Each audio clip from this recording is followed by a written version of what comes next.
children call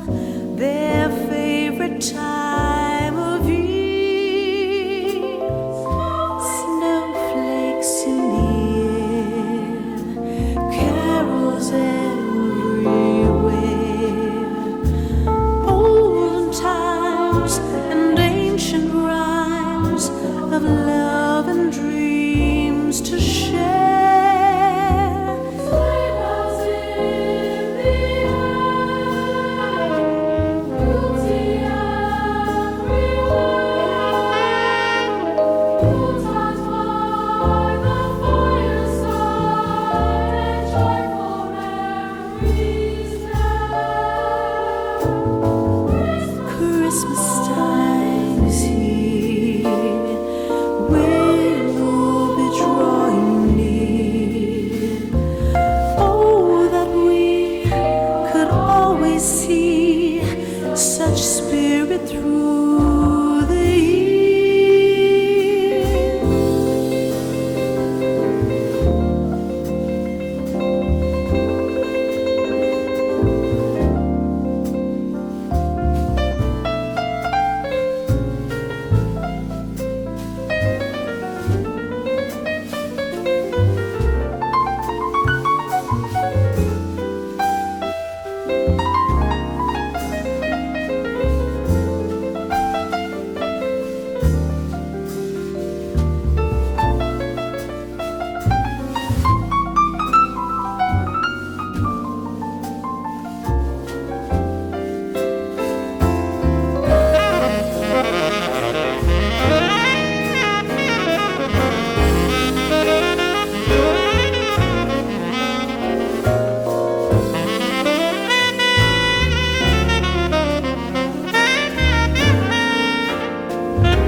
Christmas time is here, we'll be drawing near. Oh, that we could always see such spirit through the year.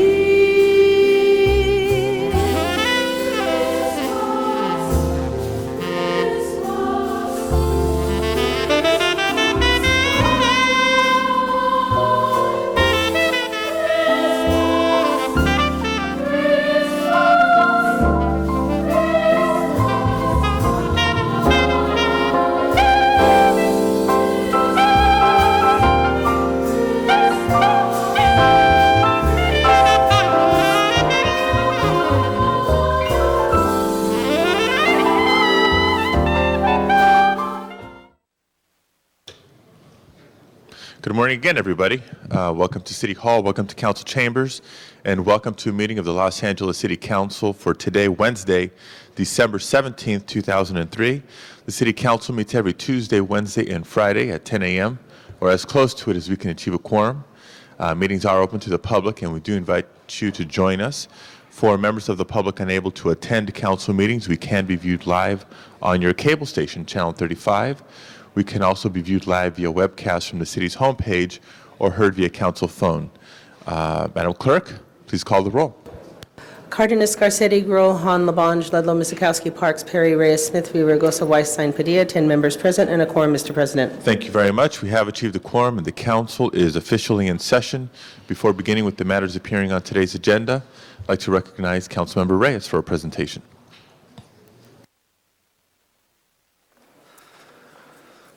Thank you, Council President. Good morning. Buenos dias. Colleagues, fellow council members, please join me in welcoming representatives of the Chinese American community of the City of Los Angeles to our chambers today on this very special day in this nation's and our city's history. If I'd like to ask all the committee members to stand and be recognized, please.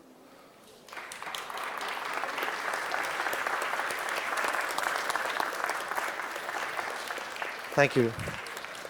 I'd like to ask our Deputy Mayor, Roberta Yang, our Commissioners, Xu Quan Wu, Charles Wu, Mabel Chang, Leland Wong, if he's here, and Judge Alwood Louis, if he is here, to join us, please. Okay.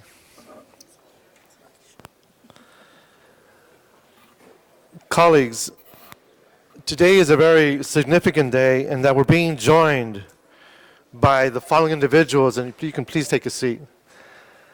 We're being joined by Terry Liu, the president of the Friends of Chinese American Museum, Sulin Chang, director of the Chinese American Museum, Edward Navarro, El Pueblo Historic Monument, Seiken Fu and Munson Kwok, Irvin Lai for the Chinese American Citizens Alliance, Larry Wong, Peter Lau, Michael Chang, Derek and Daisy Ma for the Chinese Consolidated Benevolent Association and Family Associations. We have with us Henry Leong, Carol Kwan, Wilbur Wu for the Chinese Chamber of Commerce, Drs. and Mrs. Chu with the Chinese Historical Society of Southern California, Peter Wu, President of Historic Cultural Neighborhood Council, Patrick Lee and George Yu with the Chinatown Business Investment District. Colleagues, we're all gathered today because today is the 60th anniversary of the repeal of the 1882 Chinese Exclusion Act and the subsequent Asian exclusion laws.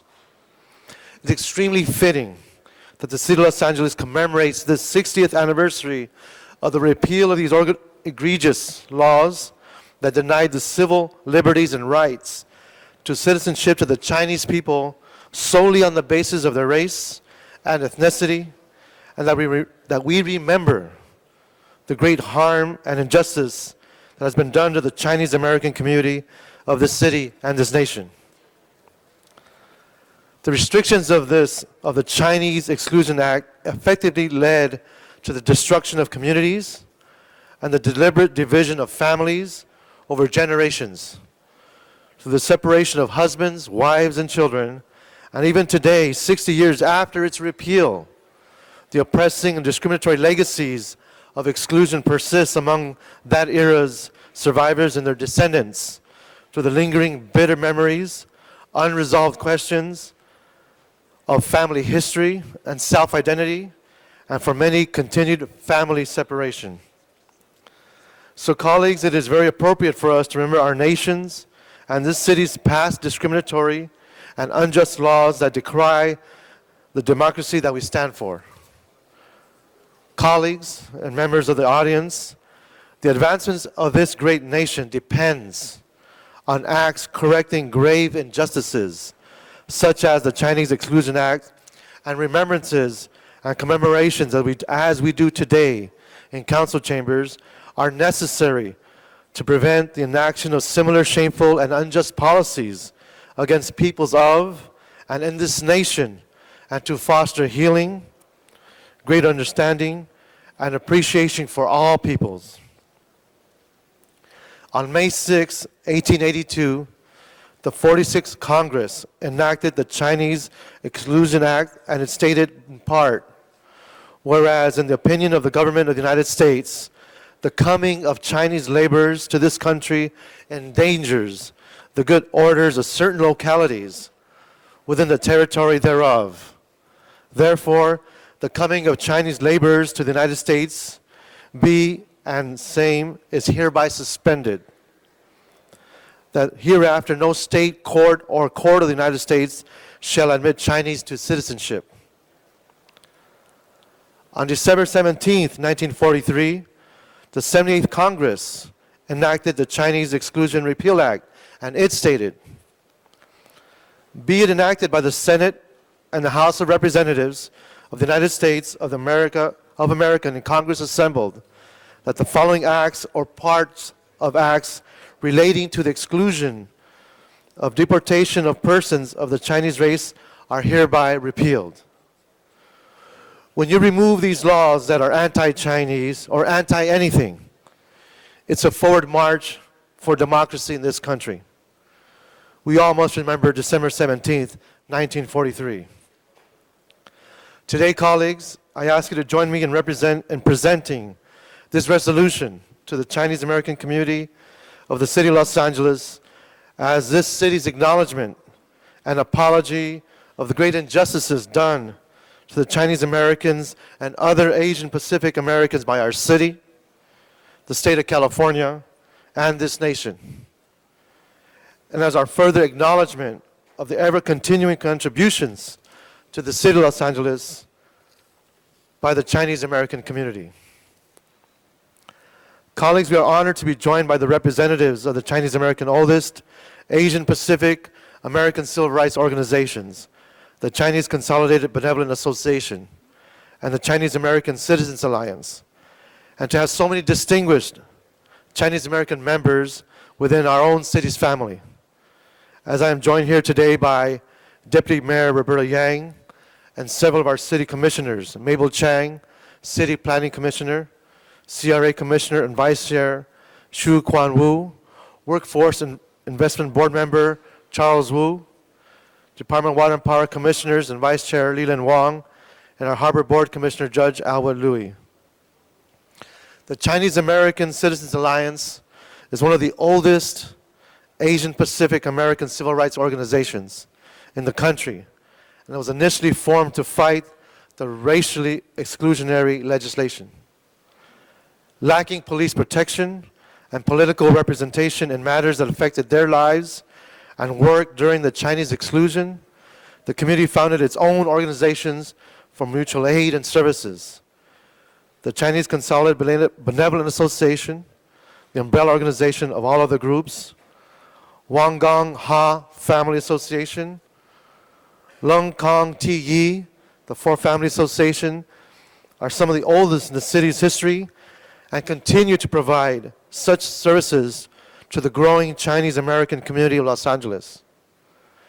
Up to 1943, Chinese and other Asian Pacific Americans were denied rights and citizenship, even those who fought in the American Civil War. Colleagues, we are also joined today by several Chinese American veterans who served this country during this same egregious period in our nation's and city's history. Please join me in thanking them for their years of service and sacrifice in defense of all our peoples.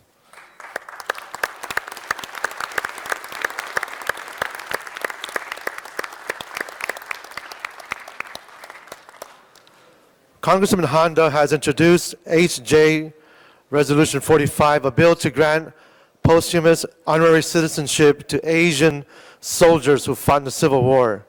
Edward Day Kahota, a.k.a. Sing Hao, was a Chinese immigrant who was a Civil War veteran who gave this nation 30 years of service, but could not become a U.S. citizen because of the Chinese exclusion laws.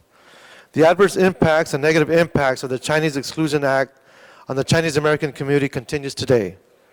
Healing is a slow and long process that must occur and be fostered. Tomorrow, the Chinese American Museum will officially open at its permanent location within El Pueblo Historic Monument in my colleague, Councilmember Villaraigosa's district. It is fitting that our council resolution today be presented to the Friends of the Chinese American Museum to be placed on permanent display at the monument for all Angelinos and visitors to our great city of Los Angeles to view and to remember. And colleagues, this is in particularly important because when we look at the sweeping provisions of the Patriot Act and the Bush administration's push to win the war on terrorism are again eroding civil liberties of residents and citizens throughout this nation and within the state and within our city of Los Angeles. I truly believe we must maintain our security. We must be very careful to cherish the laws and the rights we have in this country. And we must be sensitive to the rights of everyone. At this point, I'd like to ask Roberta Yang, she'd like to share a few words with us, if you'd like, please. Good morning. On behalf of Mayor Jim Hahn and as his Deputy Mayor for Public Safety, I am so pleased to be here in recognition of Councilmember Reyes's leadership in organizing the celebration of the repeal of this very harmful piece of legislation. It goes a long way to closing a very dark chapter of the history of the Chinese American community, not only in Los Angeles, but in this country. This particular piece of legislation back in 1882 so adversely affected the immigration of the Chinese Chinese population into this country was incredibly divisive and has taken this community years to sort of overcome in the unification of families thereafter. It certainly affected my own family, who was only able to immigrate after the repeal of this particular piece of legislation. Thank you, Councilmember Reyes, for your leadership in organizing it today, and I'm so pleased to be able to have this opportunity to recognize our vibrant Chinese American community here in Los Angeles, which is such an important part of the diverse fabric of our country. Thank you.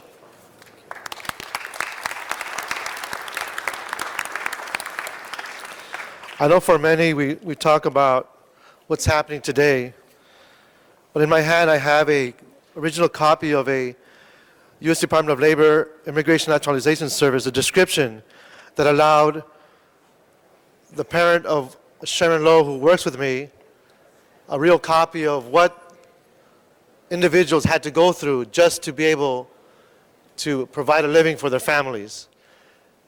So this is very real today. Some might think, why do we bring this up if it happened such a long time ago? While the scars run deep, the occurrences and experiences of immigrants continue today. It's important that we recognize this struggle. I'd like to call up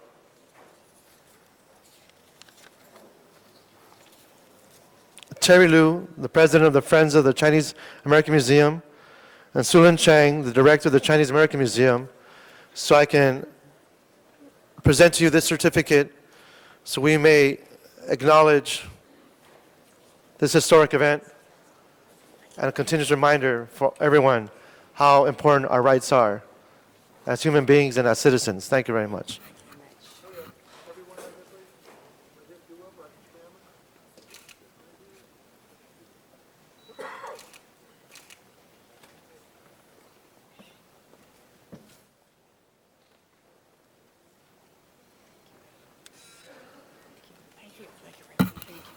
Thank you.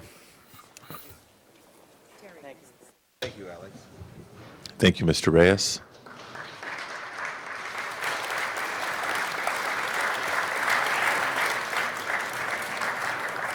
For our second and final presentation, let me recognize Councilmember Zine.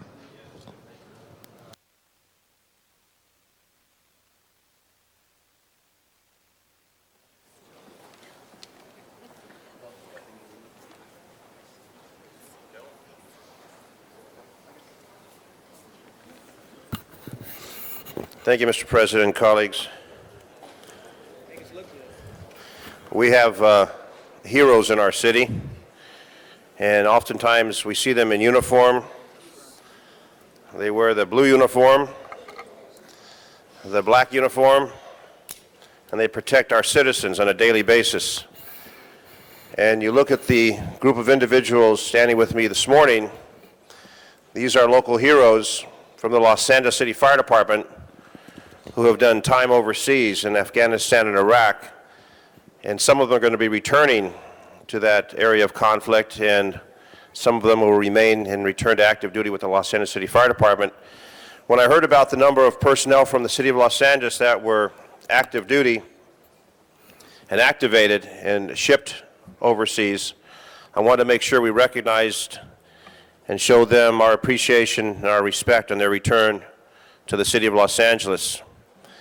And reading the accomplishments of these gentlemen, extremely impressive, and I wanted to be fair with all of them, as we have different branches of the military represented. I'm going to do it in alphabetical order to make sure that we show fairness and equality for all the branches, as we have the different service branches represented here this morning with us. And I also joined by the Chief of the Fire Department. Where are you, Chief? Come on up here. And the Union President, Pat McCosker. Pat, where are you? So I wanted to make sure that we pay due recognition, along with the management and the union representative from the LA City Fire Department, to these fine firefighter paramedics. And the first one we want to recognize and honor, firefighter paramedic Michael L. Contreras, platoon corpsman medic, United States Navy. Front and center, sir. Michael joined the fire department in January 31st, 2000. Way to spend the new year.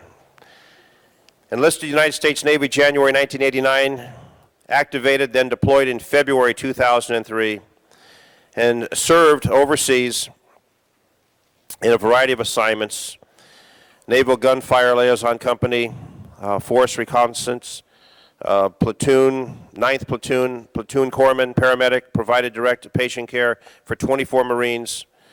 And Michael received the Purple Heart, Navy Achievement Medal, Combat Action Ribbon, and Presidential Unit.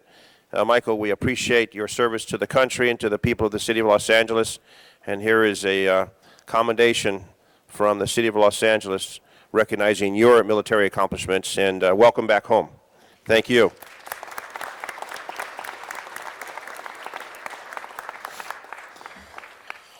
Our next recipient, firefighter paramedic Frank J. Correa. Lieutenant Colonel Frank J. Correa. LA Fire Department member since April 18th, 1988, based at March Air Reserve in California. Mobilized and deployed in February 2003 in support of Operation Iraqi Freedom. Selected to crew prisoners of war, aeromedical evacuation mission, transporting 7 POWs as well as 40 other patients. This was the group that included Shoshana Johnson. Led crew that moved a total of 730 patients out of the theater of operation. Selected for Group Commander's Award. Awarded Best Aerovac Crew during combat operations for Operation Iraqi Freedom. Lieutenant Colonel Frank Correa, congratulations. And most of all, welcome home. And our third firefighter paramedic, David Danielson, Hospital Corpsman, First Class, United States Navy. Joined the LA City Fire Department January 16, 2001, based in San Diego. Mobilized and deployed in March 2003 in support of Operation Iraqi Freedom. From March to August, flew over 150 flight hours with 40 combat missions, ranging from aerial gun support, casualty evacuation, and special operation forces support. In August 2003, advanced to Hospital Corpsman 1 class, providing medical direction under the command flight surgeon on Firehawk helicopters. Scheduled to redeploy to the Middle East in January, February 2004. David Danielson will be returning to the Middle East right after the first of the year. Welcome home for the short stay you're going to be here, and congratulations.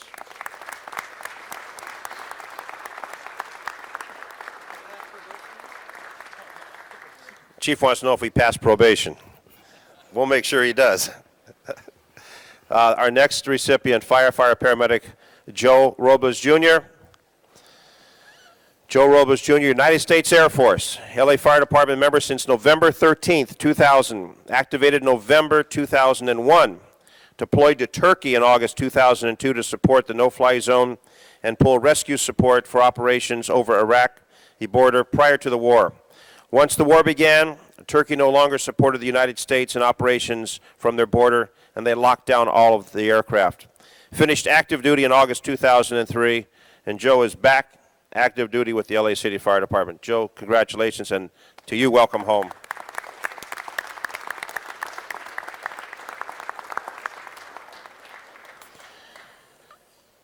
Rudy Santiago, apparatus operator, Chief Petty Officer, United States Navy. LA Fire Department member since April 27th, 1975. Enlisted January 1967, did 2 tours in Vietnam from 1969 to 1971.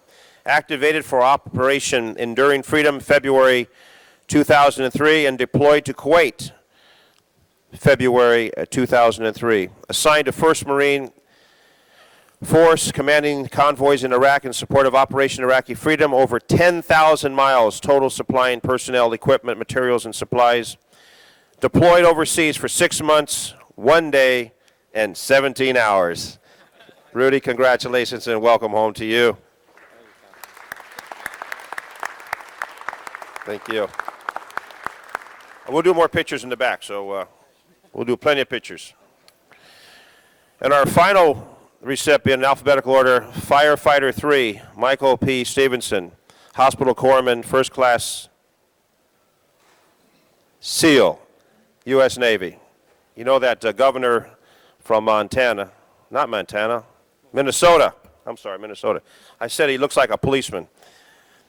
You could join the police department. No, thank you, sir. Okay, no, thank you, sir. Okay. Good answer. All right, 'cause we've heard a lot about our military personnel, and we're going to complete with Michael Stevenson, LA Fire Department member since January 2000, enlisted United States Navy in May 1990, assigned to the SEAL Team 3 from October 1992 to October 1997, completed 3 overseas deployments. Operations included Restoring Hope in Somalia, Desert Fox in Kuwait, Desert Thunder in Kuwait. Active duty October 2001 and served in Operation Enduring Freedom in Afghanistan from November 2001 to August 2002 for Naval Special Warfare Group Task Force K-Bar. And congratulations, and Michael, welcome home to you. And this is for you.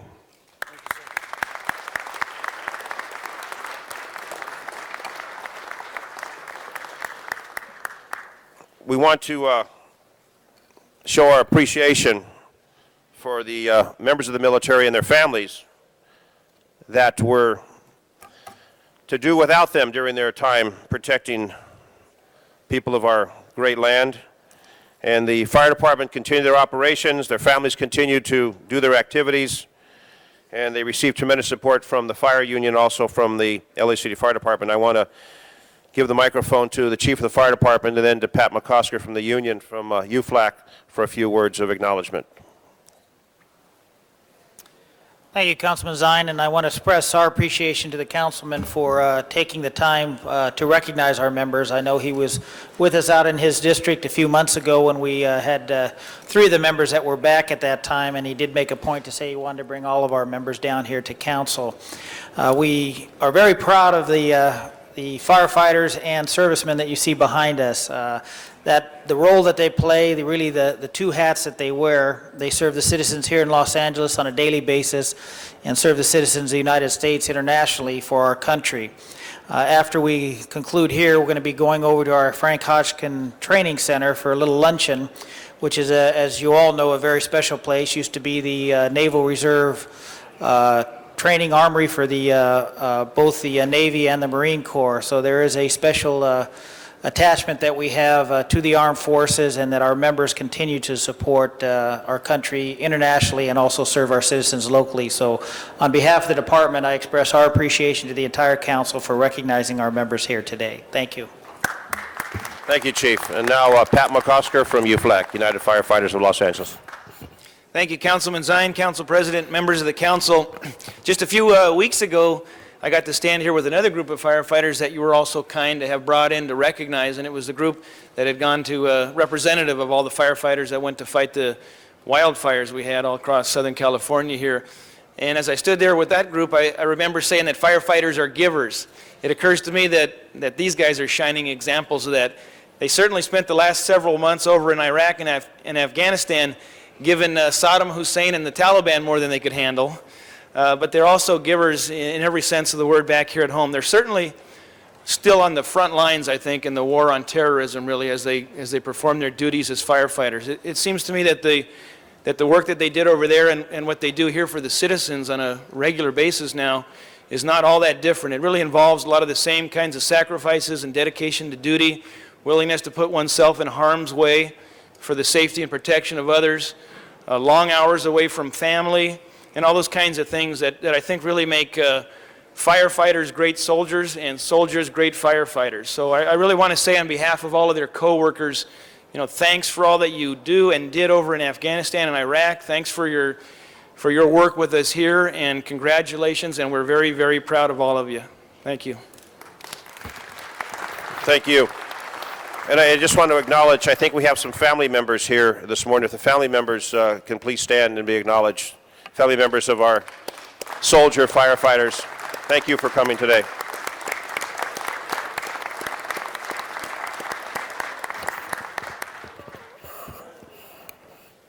LaBonge. Mr. Zine, if each of the, just real quick, just the neighborhood and their station number, I think it's important. I know the lieutenant colonels out of 74s in Sunland, and I think people out there. Why don't we bring them up? Come on up one by one and station number and their neighborhood. where you're signed. Yeah, name, rank, and serial number.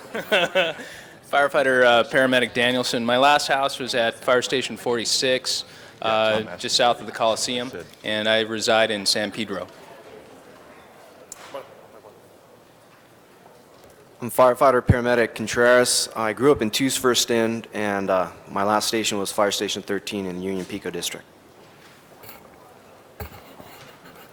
Firefighter paramedic Frank Correa. I used to be at Fire Station 10 downtown by the Staples Center. Now I'm at Fire Station 74 in Sunland. Firefighter 3, Michael Stephenson at Firefighting 112s down in San Pedro. Thank you. Apparatus operator Rudy Santiago, apparatus operator Helitech, Fire Station 90 in Van Nuys. Firefighter paramedic Joe Robles, stationed at 26s on the A shift. Thank you very much, firefighters. We're all certainly proud of you. Thank you very much. Thank you, Mr. Zine, Chief. Thank you. And if the family members will please join us in the back for photos, the family members please come back with us. Family members and our firefighters. Thank you very much, Mr. Zine. Madam Clerk, first order of business, please. Approval of the minutes. Mr. Zine moves and Mr. Labange seconds. Commendatory resolutions for approval. Mr. Cardenas moves and Ms. Hahn seconds. Since council has a quorum, do you wish to take public comment at this time? Let's go through the agenda, dispense with consent to items, and we will take public comment as our first item. Item number 1 is an item notice for public hearing. There are cards on the item, but I believe they are all in support of the item, and a motion is required to grant or deny the application. Okay, since we do have cards on item number 1, let's call that special. We also have cards on item number 2. Another item, notice for public hearing, we'll call that special as well.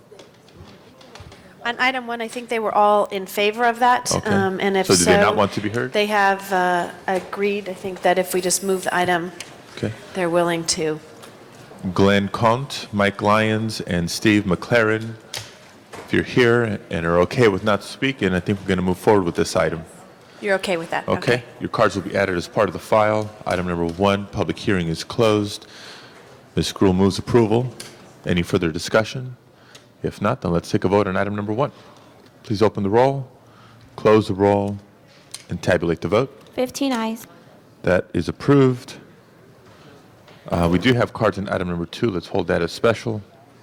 Next items, Mr. President, items 3 through 22 are items for which public hearings have been held. Item 3 is a confirmation of a city official. Item 3 is a commission appointment, along with 23, 24, and 25 later in the agenda.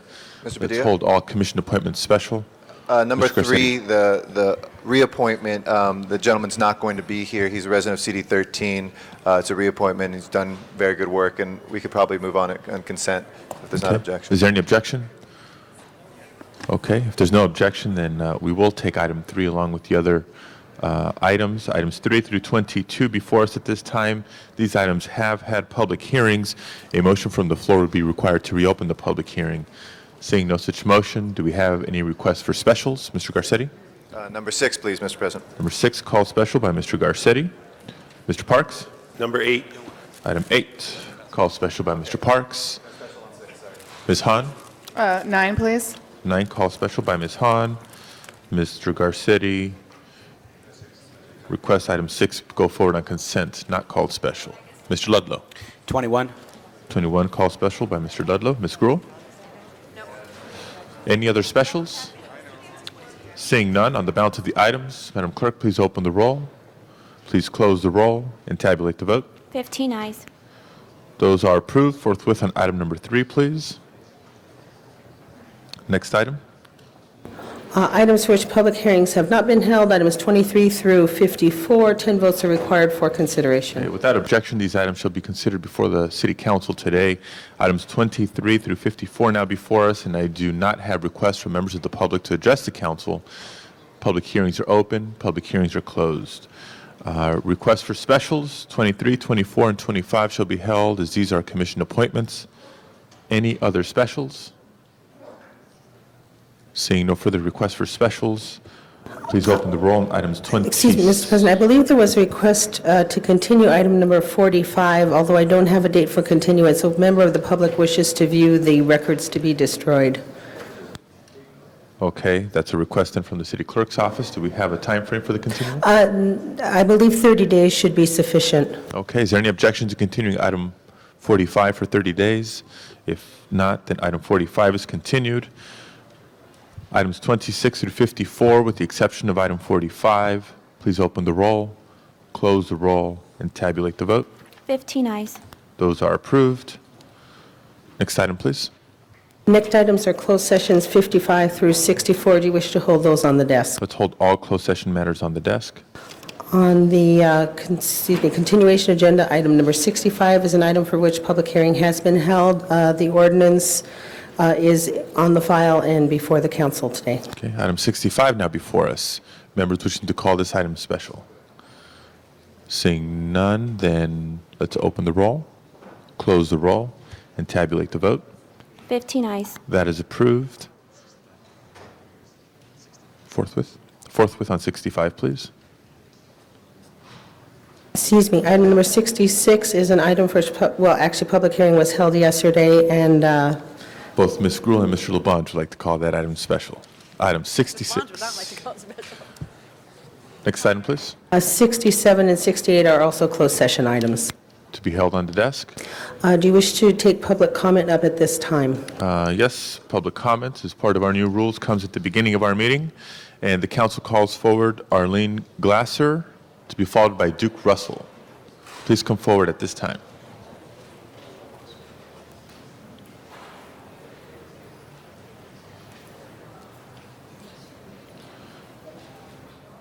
Go ahead, ma'am. Thank you. I am from Mrs. Gruhl's district in North Hollywood, and in back of Station 89, where we have lived, my husband and I and all of our neighbors, cohesively with the fire department and a working fire station facility and training center. They have decided, and 40 years we've been there and never had any problem with the rookies going through and their classes and whatever they have to do, and a working fire station. But in the last, with Proposition F, they had decided to build an enormous storage unit. It's 35 feet high and going the entire length of the residence side of the property. We went to Mrs. Gruhl's office and begged her to please see if she could do something about this. And she had notified us and said to us that she wasn't in office when this was passed, and that it's hard to stop a train when it's out of the station. And 4 days later, there was the groundbreaking ceremony. I invited myself to this groundbreaking ceremony and begged them to please reconsider and put this enormous structure on the commercial side of their property, which was Sherman Way, because they owned over 3.5 acres back there. And I am making this plea so that this does not happen to anyone else. We spent about $75,000 to $80,000 10 years ago enlarging our den, getting a variance, and bringing us that much closer to the wall of the fire department. And this structure now on both sides of our den where there's French doors and all of our grounds are absolutely in darkness. My sister-in-law unfortunately lost in the Script Ranch fires that we just had, all these devastating fires. And I was trying frantically last week to get Christmas decorations out for her, but fell as I was hurrying to get this off into the mail because the used brick in my yard is all now full of algae and stays wet all the time because of this enormous structure. And plus, I'm still trying to find a resolution if they would please put something on the structure or have, I'm not a designer, something that would make it look better than this cinder block wall. Thank you, ma'am. So I would appreciate it. And Mrs. Oki is with me, one of my neighbors. We have begged, the last time a field dep was at my house, he said he was going over and to see about possibly putting some trees. And I've never heard back from him. And I started this incredible thing last November. And everybody just did whatever they wanted to anyway. Okay, thank you for being here. I think Ms. Gruhl has a comment for you. had the opportunity, we have had conversations, my staff has, and gone to the site, and the fire department, and I was pleased she was there at the grand opening, where we did have a chance for you to talk to the fire officials as well, and you had a chance to speak to the group. I'll ask my staff again to talk to her. The last time I talked to one of the fire chiefs, they indicated, it was probably a month ago, that I asked them what was the status, and they said they were working with you. So I will follow up with them and have my staff right now, Lucy, chat with you about the future there. Thank you. Well, this started last November. Okay. No, I understand that. Ma'am, we're going to work on it. I want to call the next speaker forward, Mr. Duke Russell. Thank you very much. Thank you.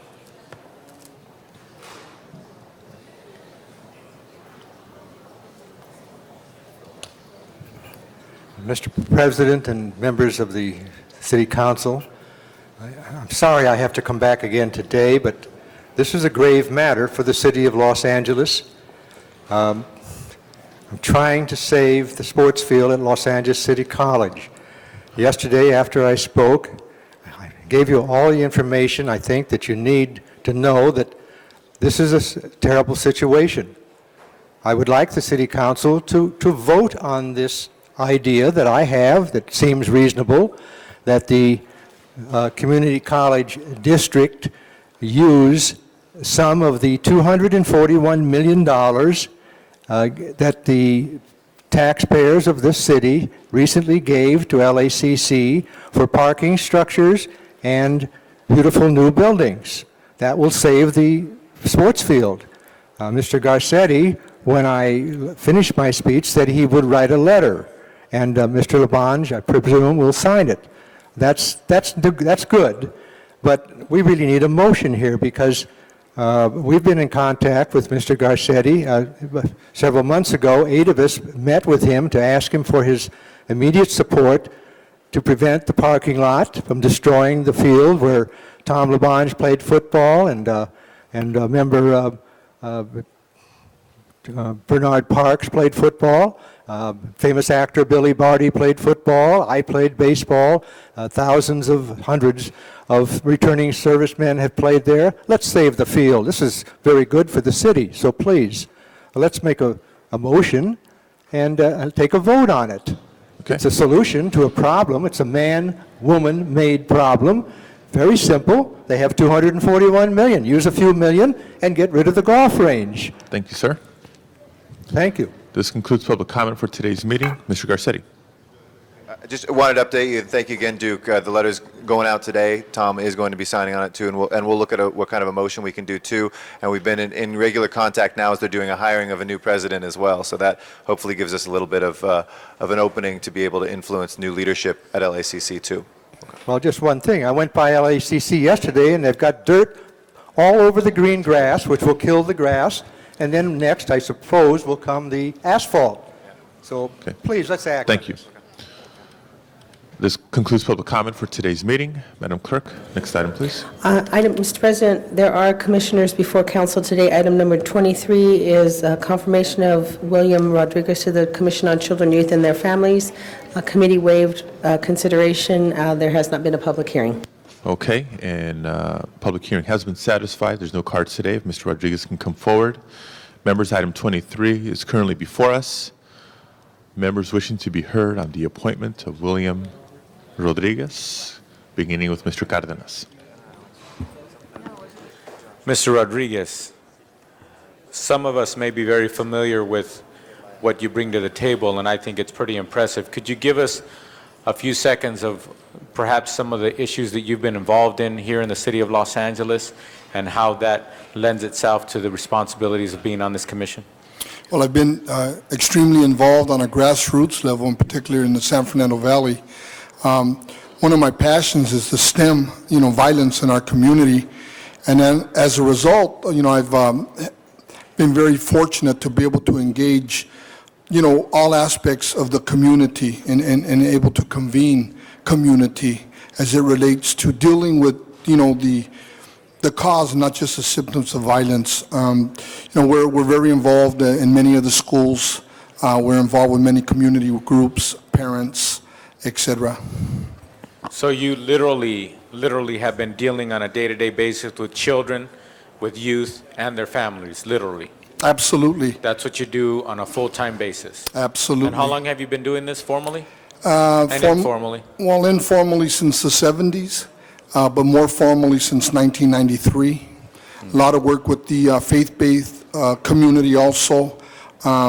We've done much community mobilization with peace marches in the community, events in the community. Our most recent event was at the Hanson Dam, a recreational facility where we brought in 100 tons of manufactured snow, gave out almost 1,500 turkeys, and just convened community and families, and really allowing young people and children that many times have never seen the snow a chance to do that. And that's one of the things I take a lot of pride in, is being able to convene community and bringing people together. It's my understanding that you run an organization that's the only organization that has had a full-fledged study by a university on the way in which we should approach dealing with youth, dealing with gang violence, dealing with those kinds of issues. Absolutely. AB 2650, which, thank you very much, Tony, when I came to you many, many years ago and asked that we do an evaluation on the lures of gangs and gang violence. And I remember the word you said to me, Blinky, you're going to have to be transparent. You don't know what you're going to get from academia. You don't know what it's going to reveal. But I really felt and was compelled to ask for that to happen, because we understand in order to deal with the violence in the community, we have to deal with the community. We have to be in the trenches in order to do that work. Members of the council, I happen to know that Blinky Rodriguez is being very modest in his activity and his far-reaching ability from Washington to Sacramento and here locally. I just want to say that I think it's appropriate that this appointment happen, and I support it 110%. And Blinky, you're a resource to the community, and at the same time, I think that you're someone that I don't know how you find the time to add another responsibility to the litany of things that you do for all of us. So I want to thank you for volunteering, and once again, keep up the good work. Thank you. Thank you, so Mr. much. Cardenas. I believe we have 6 other council members who want to speak to attest to that same thing. Let me recognize Councilmember Perry. That's exactly right, Madam Chair. And I had the pleasure of following Mr. Rodriguez at an event hosted by Wells Fargo, where bank managers had selected nonprofits in their respective communities who they felt were most deserving of private funding or private money from the bank. And I can tell you firsthand that what Mr. Rodriguez said that day moved individuals in the room to tears, and it's a testament to his love and compassion. And I think the upbringing of your grandmother, if I recall what you said that day, and you can't help but want to support him. And I'm glad that you are taking, or will be confirmed today, I'm sure, because you will be able to use the pulpit of this commission to further the work that you do in the community as well, and that will go to the benefit of all of us here in the city. So I want you to know that I'm with you 100% and appreciate what you do for all of us. Thank you. Thank you so much. Thank you, Ms. Perry. Mr. Smith.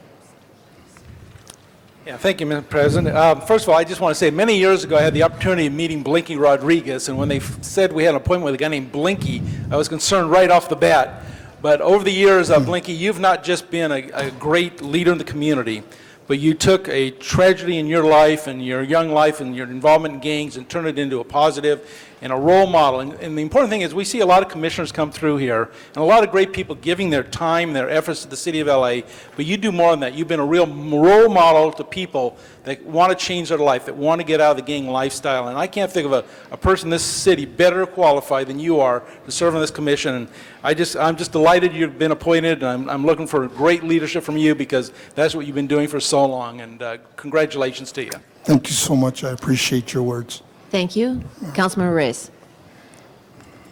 Thank you, Madam Chair. One, it's an honor to be here working with you.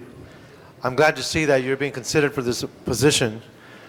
In my mind, our ability to bring together folks who understand the pragmatism of what's happening to our youth and our young people, the need for jobs, the need for guidance, and to get away from the demonization of our young people and understanding that we're dealing with individuals. That is a perspective that is very critical, I believe, in this commission.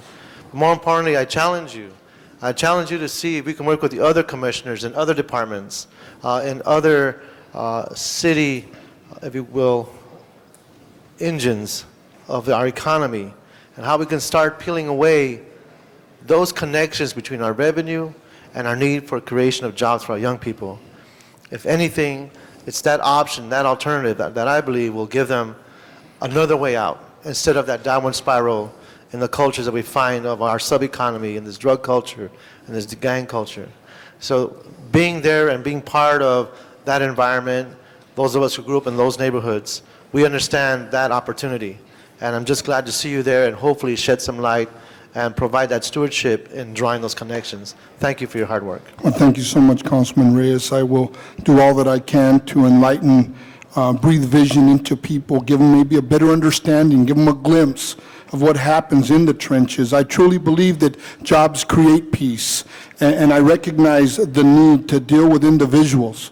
I've had the opportunity to meet and deal with many young people that I could tell you have just gotten on the MSW program at USC, have gone on to get BAs, and I'm talking about Spider and Spooky and Bouncer, BAs in criminal justice, because they did aspire and were given the opportunity to excel. And so that's something that I trust that I will be able to bring to this commission. I look forward to it, and I'm humbled just to be asked to be on this commission. Thank you. Thank you. Mr. Zine. Thank you, Madam President. Blinky, all I can say to you is it was fun knowing you at VLI, Valley Leadership Institute, and all the activities that we were involved in there and through the years that I've known you. I met your son today, and he's following your footsteps to be a leader in the community and to get things done. I know that your passion, your interests, and I've heard the comments from my colleagues, you are a sincere person who wants to make the change. And I know the tragedy that happened to your son and your family, and where your heart, where your passion lies, and what you want to do to make it a better city, a better place for all. You got my support. Continue with the battle. It's a long struggle, but you will accomplish it. And I know that your participation in this commission will be a benefit, not only to the commission, but to the entire city of Los Angeles, the people of the city. So congratulations, Blinky, and many more mountains to conquer on that path, and I'll be with you. Thank you. Thank you. Thank you so much. Councilmember Padilla. Thank you, Madam Chair. Colleagues, this is going to sound very, very repetitive because we're all standing up and singing Blinky's praises, and I call him Blinky because he's a friend. But it really is a gain for the city of Los Angeles to have someone like Mr. Rodriguez willing to give more of his time, more of his energy, more of his passion in city service. You've been hearing about his story today. Actually, you've been hearing about his story for a long, long time. If you've tracked his activities in the Northeast San Fernando Valley and throughout the city, awards he's received locally and internationally for his peace efforts. I think we have one of those treasures of Los Angeles before us today for confirmation. And I think it's only Los Angeles that stands to gain in this relationship. And I can't think of a more appropriate appointment or a more appropriate role to ask him to play than a commissioner on the Commission of Children, Youth, and their Families, because that's what he's been about. Yes, it started out as a public safety concern. Yes, his community involvement began with issues of violence and gang activity. But as he will tell you better than anybody I know, to truly get to the root of those challenges in our society, you don't look at an individual. You look at a young person, a young man, a young woman, a child, many times, and their environment. You look at the home or the family, and I'm not talking about the traditional definition, whatever family structure they have, whether it's dual parent household with siblings, single parent, no parent. Sometimes it's not even their blood relatives that constitute their family. To truly get to the issues challenging certain areas of the city of Los Angeles, we have to look at the individual holistically, and we're talking about family, we're talking about community, and that is what this commission is charged with. To be real about the city of Los Angeles in the year 2003, we have to scrap that old definition of family. And I think Mr. Rodriguez's work when it comes to gang violence and peace efforts specifically, fits right into that new reality, that new definition, that new scope of challenge that the city of Los Angeles has, and his experience, his passion, and his energy are very much needed, are going to fit right in to the initiatives that the commission chooses to take on that find their way to the council for consideration. So thank you, Blinky. Thank you so much, Alex. Thank you. Councilmember Gruhl. Yes, thank you. Thank you, Madam Chair. Blinky, I'm so pleased to stand here in support of your appointment to the commission. We've had the pleasure of working together over the years, and all of the accolades you've received from my colleagues are really true to the heart. I think someone was saying, I think it may have been Tony, I don't know how you can add one more thing. I think you don't sleep at all already when you're out there, but you are working weekends and nights. You're there with the Coalition on Gangs, with Chief Bergman, I know, when I've attended those meetings, that you are there out in the streets, and that we value your vision and your leadership, and particularly your input that's going to be on this commission that I think is so vitally important. And we talk about our youth being our future, and unless we have programs like yours that you run, and unless we have voices like yours that are heard, we're going to lose that generation. So I think it's really critically important, and I'm going to look forward to you coming back to us and saying, as a commissioner, not only someone who runs a nonprofit, but as a commissioner, what we can do as a city to stem the tide of this violence, to stem the tide of the many challenges that our young people are facing. So thank you for your willingness to serve in the city, and you've heard from so many of us how important your role is going to be there in the past and in the future. So thank you for your like I said, willingness to be here and to sleep now only a few hours a night. Yeah, hopeless insomniac. Councilmember Labange. Thank you, Blinky, for your service on this term. Go out 10 years, envision what you want to see accomplish as a commissioner on this commission, this very important commission. Thank you. I will. What do you want? No, tell me right now. I mean, just give me What your I wanna see- vision. I'm sure you... I want to see agencies, departments begin to really broach an agreement and an understanding beyond the letter of the word collaboration, but in the spirit of collaboration, where we can truly create a seamlessness to provide what is needed for the constituents of this city, for children, for youth and their families, to provide a quality of life in the city of Los Angeles that we've never seen before. I don't believe this is just another day. I believe this is a special day. I believe it's a day that's been ordained by God. And so that's my vision for the future, to stand on a word that says when there's peace in the city prospers. And I'm not just talking about peace in the streets, peace with the gangs, but I'm talking about peace with elected officials, peace with other departments, the county supporting the city supporting the county, a real true seamlessness. I know there's autonomy, but there has to be that if we're going to be effective in these austere economic times to share resources. I think that we've already seen that begin to happen, and I hope that I can continue to push that agenda of the greater good of the all we and us. Thank you very much. Thank you for your service and all that. Thank you. Mr. Ludlow. Thank you, Madam Chair. I just wanted to rise and say hello and share my own little thoughts. I had a great experience working with you, Blinky, back in the days when I was at the LA Conservation Corps. Right. And those days don't seem like they were that long ago, but literally, it's 15 years ago. You came down to South Central LA, did some incredible workshops with some young men and women, told your own very inspiring story. Gave just an incredible amount of your time. I can't say enough about how important it is to have somebody with your experience, your life experience, your passion for serving Los Angeles, caring for young people. It's just so exciting to see you here, and I'm really looking forward to your leadership on this commission. I think the city of LA is going to be in such a better place by having you on the team.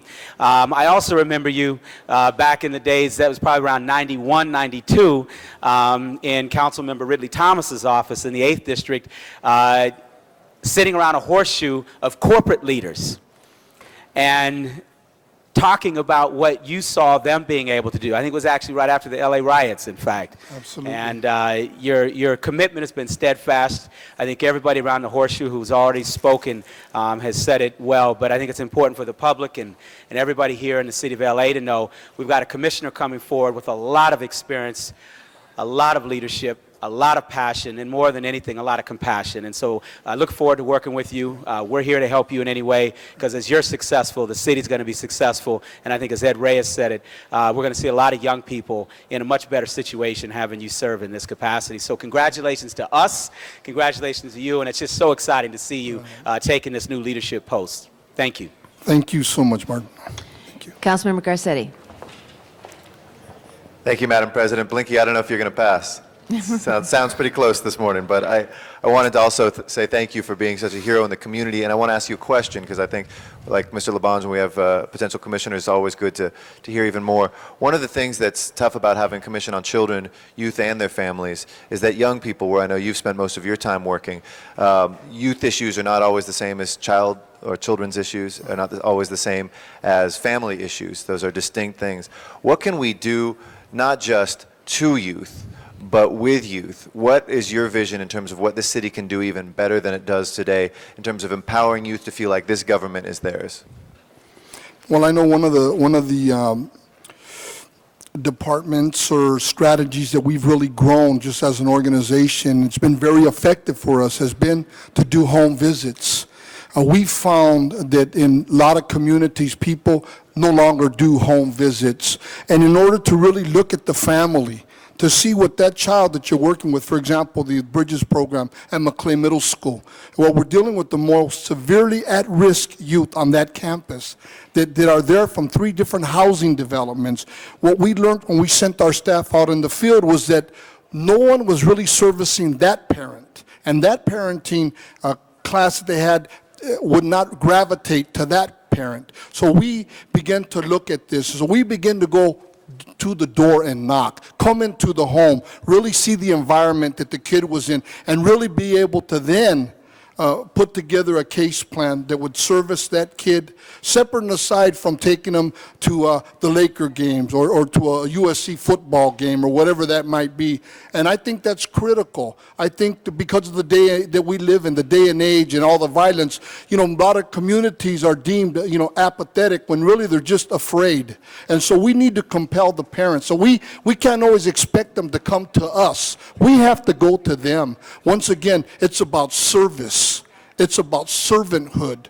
And in this case, I happen to be a glorified servant like so many of us. And so that's one thing I think really needs to be looked at and really worked on.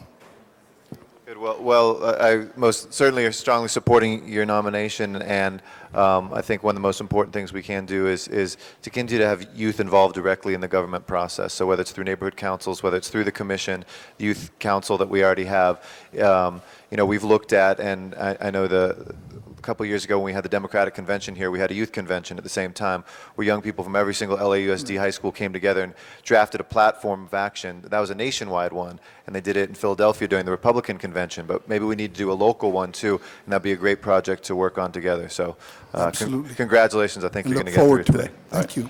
Thank you, Councilmember Hahn.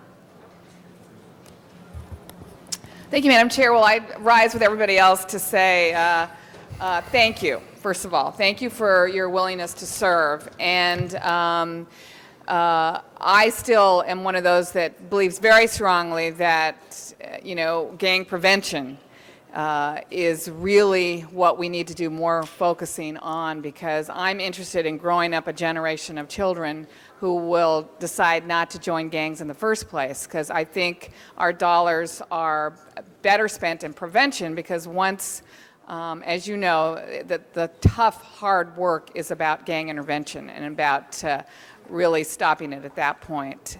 And maybe you can speak about that, but let me say what no one else has said today. And the fact of the matter is we're in tough fiscal times in this city. We are going to make some tough budget decisions today. We are going to start talking about our priorities. And one of the things that is on the table is a consolidation of departments and a consolidation of commissions and their staff. And we're talking about the status of the commission on the status of women, disability, aging, human relations, and children, youth, and their families. As we go through these times, what can you say to us that does not, if we do consider consolidating those departments and those staff and those administrative duties, what can you say to us that will give us some level of comfort about not diminishing the voice of the commissions and not in any way diminishing the services that we are able to give in this city to those who most need it? Well, I totally agree with you on the issue of prevention. Absolutely. But I've been out in the trench long enough, Councilwoman Hahn, excuse me, to see that we really need that balanced approach. All my children, I had 6. My youngest son is with me. He was a 4A city championship ring out of Sylmar High School, first championship team out of that school. And I grew them up in Pop Warner and hardball and all those things. But there comes a place and time in a young man's life and a young woman's life where, when they want your opinion, they'll tell you what it is. And that reality of the suction and the lures of what is going on in today's times and society that has permeated every crack and crevice of our society, whether it's the music, whether it's the television, the video games, that constant message of violence. It's there. And we've opened a Pandora's box we can't close. So absolutely, on the front end, we have to do the prevention. And there needs to be more of it. There's not enough of it in order to give young kids an opportunity to explore the wonders of their universe. The suppression role, absolutely. The suppression is the other tool. It's a hammer when you need the hammer, but it's not the only tool in the tool shed. And then the intervention is important because the intervention allows us to deal with the what is. And the what is that it's out there and it's thriving, and it's almost like a vacuum cleaner that sucks a kid that wants to be Steve Garvey. And at the years of 14, 15, and 16, it begins to grab and pull and suck. So then we have to have the intervention piece there to deal with that element where it is. And as it relates to commissions and the bringing together, the fusing of the commissions and whatever other departments you're going to do it with, all I could say to that is that however you fuse them, is that we use wisdom on who we're bringing together, that there's a kindred spirit, that there's a real appetite and a willingness to make things happen, to promote outcome. And we have to document, and we understand the need for documentation and accountability, but also beyond the paperwork, the goods. And that's just my recommendation. Thank you. Mr. Labange for a second time. Mr. Labange. Okay. Well, any other speakers? If not, then I think we can proceed with the vote. I don't think Mr. Labange was standing up against this appointment. Madam Clerk, please open the roll. Please close the roll and tabulate the vote. 15 ayes. Congratulations. Thank you very much. Thank you. Thank you so much. Mr. Labange, you wish to be recognized again? It passes. Thank you. Can I have my son stand up? Absolutely. That's my youngest boy, Gabriel. And one last comment. The name Blinky, so you'll know, was given to me by my grandmother and my mother as a cariño when I was just a little guy, about 6 months old, and it was Pilinki, Pilinki, Pilinki. And then people couldn't say Pilinki. When I was growing up, they started calling me Blinky. And I used that name Blinky as a cliche when I was a fighter. Don't blink, you'll miss the knockout. And so that's the truth to that story. Thank you so much, Alex. Thank you. Forthwith, please. Next item. Items 24 and 25 are confirmations to the Quality and Productivity Commission, Dr. Thomas Bruce and Ms. Lauren Gonzalez. If Dr. Bruce and Ms. Gonzalez can come forward at this time. Members, we have 2 more commission appointments for our consideration today. Members wishing to be heard, beginning with Mr. Zine. Thank you, Mr. President. Good morning. I'm proud to say that I nominated both of you for this commission, which has been vacant for a period of time. And looking at your resumes and looking at your accomplishments, Dr. Uvlai could capture the world. I think you could solve the conflict in the United States and overseas. Great accomplishments. And I know that talent that you bring will do well with that, especially with these hard economic times that we're facing. How are we going to make the balance when we've got cutbacks and we don't have the resources and we need to deliver those services? So quality and productivity is essential, that we deliver those products, those services to the people of Los Angeles at a cost that we don't have the money to pay for. So somehow, in your wisdom, you'll be able to sort that out. And with your new colleague, soon-to-be new colleague, to add to that panel with your experience in public relations and media, et cetera, to deliver that, because it's going to get more and more important for both of you as you assume the commission and the quality and the productivity of what we're delivering to the people of Los Angeles. So proud to have you come before us. I know it's been a long process to get to this point as the paperwork somehow went the wrong direction, but finally we're here today for this confirmation. So I'd ask all my colleagues to vote to confirm you and send you on the way for productivity and quality in the City of Los Angeles, a very important commission. And also I want to acknowledge a member of the former member of the Elected Charter Reform Commission, Richard Macias, who's in the audience there, who's been helpful bringing this forward today. So my acknowledgement to both of you. I don't have any questions because I've seen the resumes, I've seen your accomplishments, and the task as ahead will be challenging, but I'm sure with your experience, both of you, will be able to accomplish that. So thank you for coming today. Thank you, Councilman Zion. And hopefully you'll get confirmed. Thank you, Mr. Zion. Other members wishing to be heard? If not, let's open the roll, close the roll, and tabulate the vote. 15 ayes. Congratulations to both of you. Thank you for your service. Forthwith, please, on 24 and 25. Next item. Item number 2 was called special inasmuch as there are cards from the public. Before proceeding to item number 2, Mr. Labange. Yeah, I believe on item number 2, the person is supportive of it, so it just could be passed on this matter. If the person's still here, forgive me for not calling. Emily Weissman has submitted a card on item number 2. If she's Ms. still Weissman here. is and not if she here, but I ask for concurs your with approval on this item. The recommendation, we'll add her card to the file, and this will conclude public comment for item number 2. Do we have a motion, Mr. Labange? Yes, I move. Approval? Approval. Any further discussion? If not, let's open the roll, close the roll, and tabulate the vote. 14 ayes. Item number 2 is approved. Mr. Labange. Yeah, could I ask that we take item 66 out of order, please? Okay. Is there any objection to taking item 66 out of order? There's no objection. Item 66 is now before us. Mr. Labange, Ms. Gruhl, who would like to go first? Members, I guess since I took it out of order there, I asked Mr. Wiggs and Mr. Salas and is the city attorney for the Department of Water and Power could join at the center table here.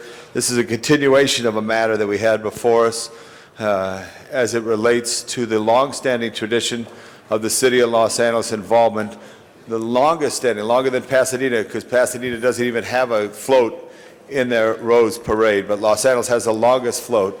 And I think it's ironic, too, that this is item number 66 on today's council action today, because Old Colorado Boulevard was Old Route 66.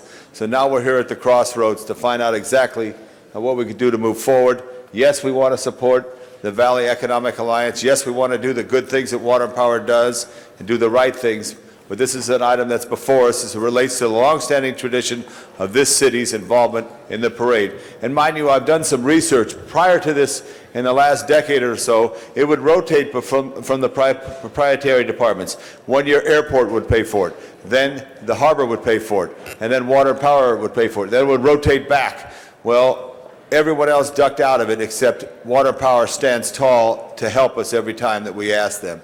So if we could ask Mr. Wiggs to ask the city attorney to explain the situation that we're in right now. Yes, Mr. Labange, Mr. Chairman, we do have Stan Snyder here from the city attorney's office to respond to the questions that Mr. Weiss and Ms. Gruhl asked yesterday on where we stand on the, and Mr. Cardenas. So, Mr. Snyder? Thank you, Mr. Wiggs. We have an approval of a contract here. It's being sent to the City Council because it's my understanding that this is the 6th year in a row that this is being done by the same vendor without competitive bidding.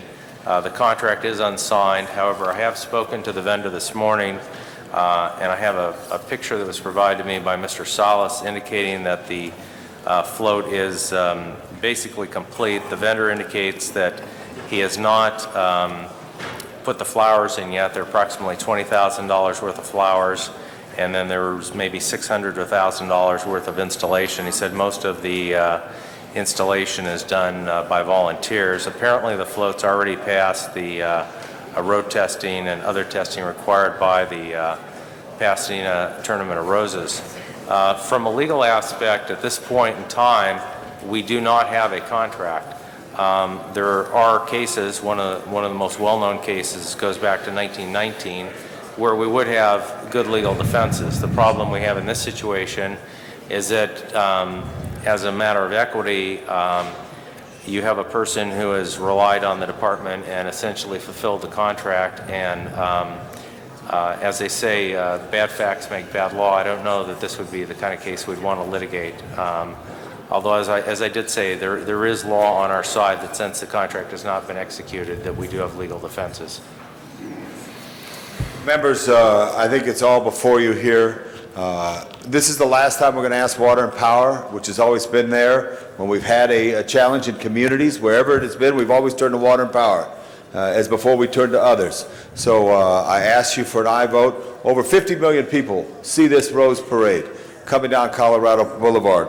And I think it's very important to keep that tradition that is here. And I apologize to the various members of the council who may have not or been disappointed with this situation that it is. I came in on the middle of the year based on information that we would not be in the parade based on this here. And I pushed hard because I believe this tradition should be kept. And you may have some very good points that should be brought about that should change in the future, but we shouldn't stop at this point 2 weeks before the parade and stop a tradition that's been long-standing. So I ask for an aye vote, and I thank you very much. Thank you very much, Mr. Labange. Ms. Gruhl. Thank you, Mr. Garcetti, and thank you, Mr. Labange. And this is no disrespect to your interest in the tradition, and I think we all appreciate particularly that you have, I think, single-handedly probably brought more tourism or people here than anybody else, and acknowledge that and its importance. Colleagues, I did have a chance to talk to the Department of Water and Power after yesterday's meeting and discussion about where we were with the contract. And I think there are two issues before us. One is whether or not we should be spending $175,000 for a float. And the second issue is, why is it coming to us 2 weeks before its implementation, let's say, for the float, without a written contract that has been signed? And I think, as Mr. Labange mentioned, we're looking at the future as well as the present. And so I would like to ask the department specifically how in the future you're going to handle this. I mean, I have a problem with us spending that $175,000, and again with the same week in which we have denied funding, although, and I appreciate that you are looking to try to see if we can make the Economic Alliance whole, and I appreciate that, as do my colleagues here, and your willingness to sit down with Bruce Ackerman. But I think we have a problem when we're trying in all of our government efficiency and others to actually have contracts and hold people accountable to those contracts, that we actually have something that's been built without a contract, and secondly, that it's come to the City Council after it's a fait accompli. So if you could just hold my time, and I know Mr. Wiggs, you'll respond. Yes. First, this is not the appropriate process. We should not bring you things after it's already completed. I agree with that. We accept responsibility for that. Apparently, this has kind of gotten in that mode over the last 6 years. We will commit to you that if this comes up again, we certainly are not going to bring you items again that require your approval after they've already started. And so not only on this item, any items, we shouldn't bring council and ask you to approve something after the fact. So this is one that I guess just got away from us a little over the years. There's no real excuse for it. We shouldn't be doing it. In this case, I think we are down the road so far that I still would recommend doing it for this year and then seeing where we go for next year. As you say, we have also talked to Bruce Ackerman to get that straightened out. He's going to come to our board next month and make a presentation, and we think we will rethink that particular decision that I'd made on that. So I really don't have any great answer why it happened this year. It has, and all I can do is commit to you it won't happen that way again. So I think the importance for us is we don't want to be a rubber stamp. We don't want to be irrelevant, although some people believe we are relevant. We actually think we are relevant to the decision making, and I know that you in our conversation agree as well. Although I still believe that we should not go forward on this, I want to make sure that the future public policy issue is addressed as well today. So we'll look forward to ensuring that again, two issues. One, that we don't have anything that goes forward that doesn't have a written contract, and two, that before the City Council, we are able to take action prior to anything being expended at this point in time. So, colleagues, I think although this has been challenging and not particularly great light on the City Council in our departments, it's important to learn from our mistakes and for departments. So I guess I'd ask also our other city departments that may be listening, you can learn from this mistake, and so that we don't do that in the future. Thank you. Yes, ma'am. Thank you very much. Mr. Zine? Mr. Zine.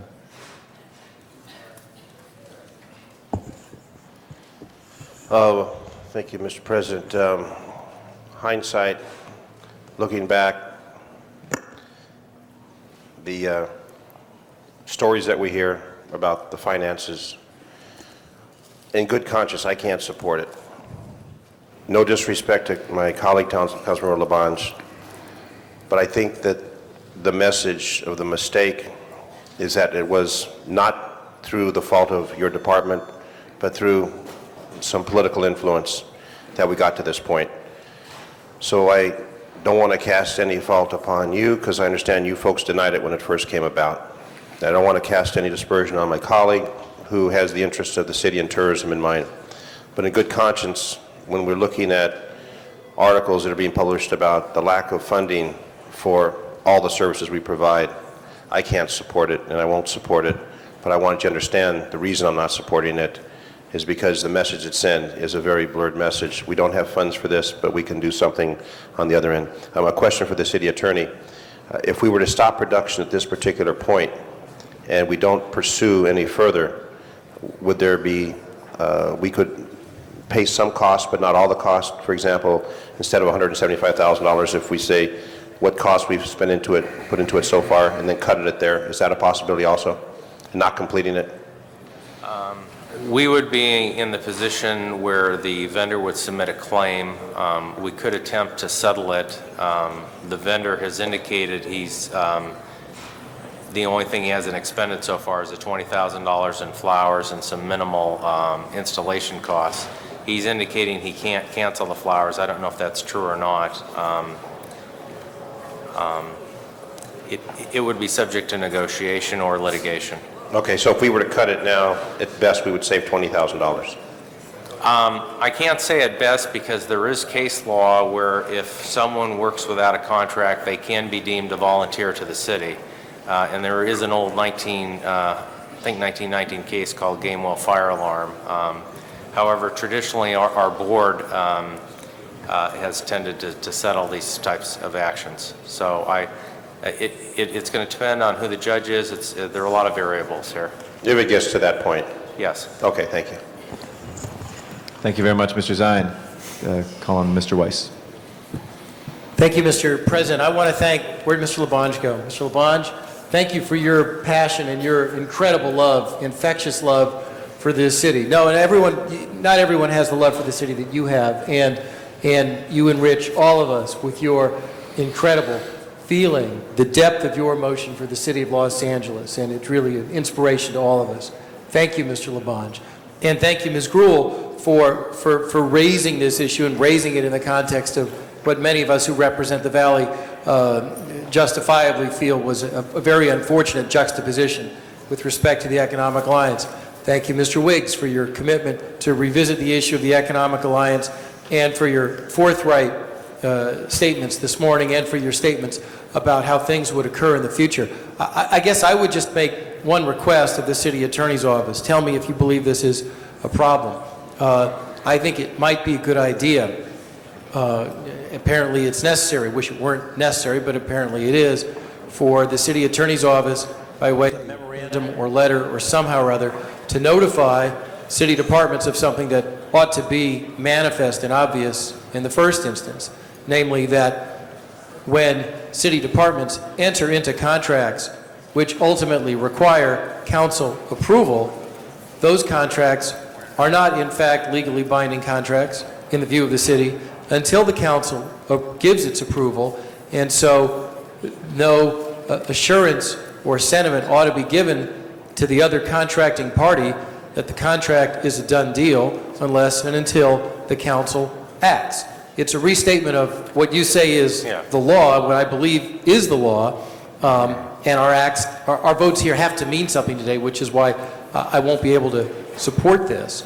But I think going forward is exactly the right approach. That's what Ms. Gruhl focused on, and I know that's your commitment at the department, Mr. Wiggs. So that'd be my motion to request the city attorney to draft some sort of guidance to city departments along those lines. Co-present that with Ms. Gruhl. Thank you.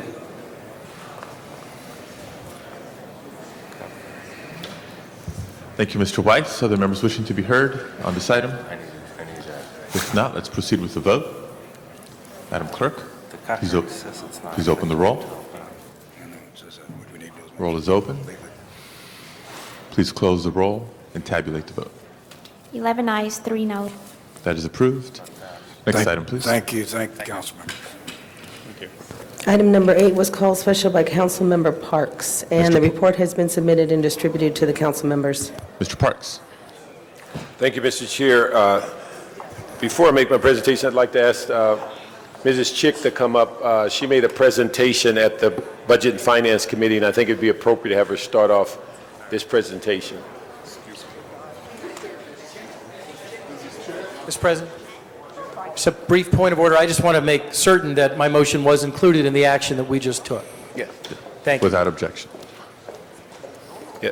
Ms. Chick was kind enough to come to Budget and Finance, made some very important comments. We thought it'd be important if she repeated them today in front of full council.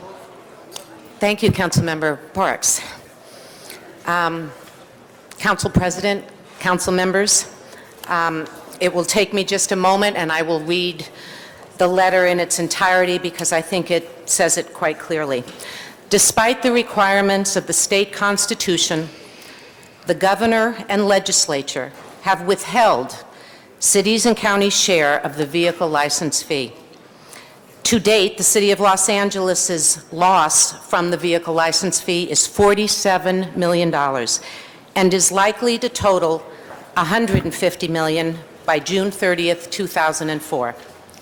Consequently, we must take immediate action to reduce the city's budget to reflect these losses. In 6 months, the city's fiscal year will end, and pursuant to the city charter requirements, we must complete the year with a balanced budget. In the event that the city budget is not balanced in June, I will be forced to balance the book by canceling checks to vendors and employees. In addition, we must also move quickly to maintain the city's cash position. Every year, the city expends more in the first half of the fiscal year than we receive. The actual amount of the cash shortfall varies, but it is generally around $400 million. This shortfall is primarily managed through the issuance of tax and revenue anticipation notes, known as TRANS, and the use of reserve fund cash. If we do not begin to balance our budget problem now, it will be extremely difficult to determine the amount of TRAN borrowing required for next year. During the last few years, we have also developed a dependence on the city's reserve fund as a revenue source. For example, this year's budget requires the transfer of $149 million from the reserve fund as a source of revenue. As we begin to address the current budget deficit, we must remember that if the reserve fund is depleted now, these resources will not be available as a source of funds for the city's 2004 2005 budget. As we move to balance the city's budget for this fiscal year, we must remain cognizant of the city's financial position, cash flow requirements, and reserve fund balance. And I say all of this to you knowing the very difficult job that you and the mayor face, and I stand ready to assist in any way that I can. Thank you very much. Thank you. Okay, we have Mr. Deaton and Mr. Fujioka. We had a Budget and Finance Committee meeting yesterday and wanted to make sure that we were able to bring forward the information. Mr. Fujioka had prepared the second status report on the budget. Both Mr. Deaton and Mr. Fujioka put together an additional report to address the $105 million shortfall for the vehicle license fee. I think what's important for us to realize is that, as we mentioned before, even if we were to be successful in getting all or a portion of the $105 million shortfall dealing with the vehicle license, we would still have a budget crisis. I think what we have done in the Budget Committee yesterday, and this report is being distributed today, is to give a guideline on the variety of strategies that will be put in place over the next several months to address the city's budget process. In addition to that, the Budget Committee has been in almost weekly and sometimes twice a week in meetings with general managers to talk about this current year's budget, but also setting the parameters for the 04-05 budget as relates to items going forward. What's particularly important to all of us, I believe, is to realize that we have dealt with freezes a variety of manners over the last several months.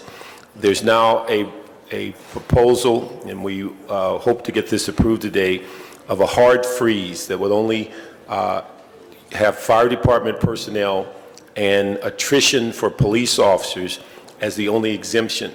And that includes all departments, bureaus, commissions, elected offices will be under that hard freeze. The other issue is dealing with ceasing the execution of discretionary contracts, another issue. We've asked the CAO and the CLA to come back in January with a number of reports that will address the 6-month budget that Ms. Hahn asked about and dealing with those concerns. We also addressed at the committee the issue of whether there was a need to have a additional task force.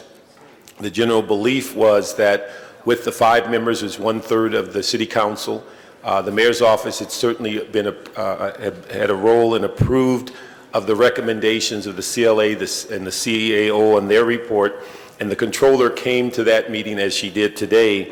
We felt as though that was sufficient to bring in all of the players in the process, and then with the routine budget status report by the CAO, that we felt as though we did not need to create a specific document called a 6-month report, but we'd be dealing with all of the issues of greatest concern. I think the issues also that we should be aware of that were added, and these things are very significant for the city in dealing with the current budget crisis. The instruction to the personnel department to create a seniority list is the first step to start evaluating the potentials of layoffs. The issue of dealing with the CAO, sitting down with the different unions is the first step at asking for rollbacks and helping us be able to close the budget gap. Asking the city attorney to identify if there are legal parameters relative to declaring a fiscal emergency for the city is another means to put all of this under one umbrella. But I think what's most important for all of us is in the CAO, CLA's report of yesterday, Section D lists the budget cuts. And this is something that's significant when they begin to deal with how and what we should do in the 03-04 budget, items that were very important to all of us, the 10-man member of the fire department task force, reducing library hours, reducing operational hours at recreation center. It goes on and on, but that is merely $55 million worth of cuts. Also, many things that this council struggled with during the budget process earlier this year, put millions of dollars into the UB account. Most all of that is now being swept clean into a figure about $36 million to remove those items that we were going to consider after January for this coming for the coming calendar year. Such items as the 320 officers, the police department reorganization, items dealing with 311 system. So these are the things I think are important to concentrate on. Certainly, Mr. Deaton and Mr. Fujioka have additional comments, but just setting the stage as to what the Budget Committee has gone through to give you the parameters of what we will be addressing. We intend to continue through January to get the final meetings with the department heads on this year's budget. As we move forward to 0405, we'll be meeting with department heads again to talk about what they are recommending. But this budget process will be now as a weekly process as opposed to what was perceived in years past as an annual process. So this is where we are, and I'd like to ask Mr. Fujioka and Mr. Deaton to make their comments at this time. Thank you, Mr. Parks. And then thank you very much. Council discussion after the presentation. Thank you very much. I'll try not to repeat what Councilman Parks said, but before you have two reports. The first is our second financial status report, and the second is an addendum to that report, which speaks to the actions we need to take to address a loss of $105 million from the vehicle license fee. We know this issue is still being addressed at the state level, but we also know that at this point in time, the actions taken by our state legislators and the governor has removed the backfill for our VLF funds. It's important that we initiate these actions now, and Councilman Parks identified a number of them, but let me highlight some others. With respect to what's currently the UB, we're recommending that we not hire an additional 320 officers, that we stop the department's reorganization with respect to any additional costs caused by promotions. The police chief can still move staff within his department, as can any other department head. But we do not support any promotions as a consequence of that reorganization. There's money for capital improvement projects, purchasing rec and parks equipment, installing mobile data terminals in our police cars, enhancing the 311 system, which is the effort to have one call to City Hall. Reducing money for neighborhood empowerment, department field operations support. Then with respect to straight budget cuts, we are asking that you roll back or you eliminate funding for new or expanded programs in our current year's budget. This includes a 10th member for the fire department task force stations, which is a critical item for our fire department. But on this note, we ask that you instruct your fire chief to find other alternatives to ensure the safety of our firefighters. We also recommend elimination of UDAG funds for new bulky item drop-off centers, reduced library hours at the majority of our libraries, reduce operating hours at a large number of our rec centers, eliminate the class parks program, reduce the sidewalk repair program, eliminate this year's appropriation to the Affordable Housing Trust Fund, consolidate 5 departments. Those departments will be the Department on Disability, the Commission on the Status of Women, the Commission for Children, Youth, and their Families, the Human Relations Commission, and the Department of Aging, and then delay capital improvement programs. Also, as part of our recommendation, we're asking that you revise your current hiring freeze, and at this point, exempt only fire recruits and also police recruits. But the police, with respect to the police recruits, it should be kept to the number needed to replace officers who attrit from the department. In basic terms, for everyone that leaves, we'll replace that person, no more. The one thing that will happen in the next few weeks through your Budget and Finance Committee and on through Personnel and Full Council, departments will come to you and ask for exemptions, because you know we had numerous exemptions with, for the current hiring freeze. What we ask is that before an exemption is approved, you insist that the department clearly demonstrate in writing they've initiated every action possible to consolidate functions, to consolidate programs, to restructure programs, to streamline, and to identify efficiencies. In our meeting in Budget and Finance yesterday, we addressed some frustration that we don't feel that that effort has been embraced aggressively by our departments.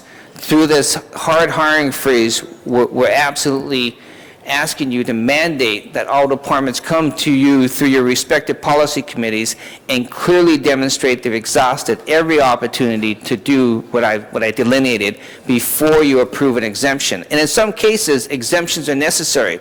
But also, in many cases, because when this year is over, because of the enormity, the magnitude of our fiscal problems, we will be seeing layoffs.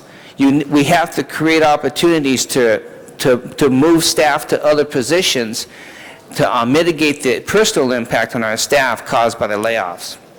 Now, very briefly, before Ron speaks, we have this problem with respect to the VLF. We also are tracking, which is stated in our second financial status report, separate and apart from losing the $150 million in VLF, we're tracking another problem of $57 million. On a go-forward basis, we know that without anything happening to our state funding, we're tracking a problem between $250 and $300 million right now. If you add in another $150 from VLF, at minimum next year we will have a $400 million problem. There's a triple flip issue where they're going to take some of our sales tax to fund the debt service for their bonds and replace it with property tax.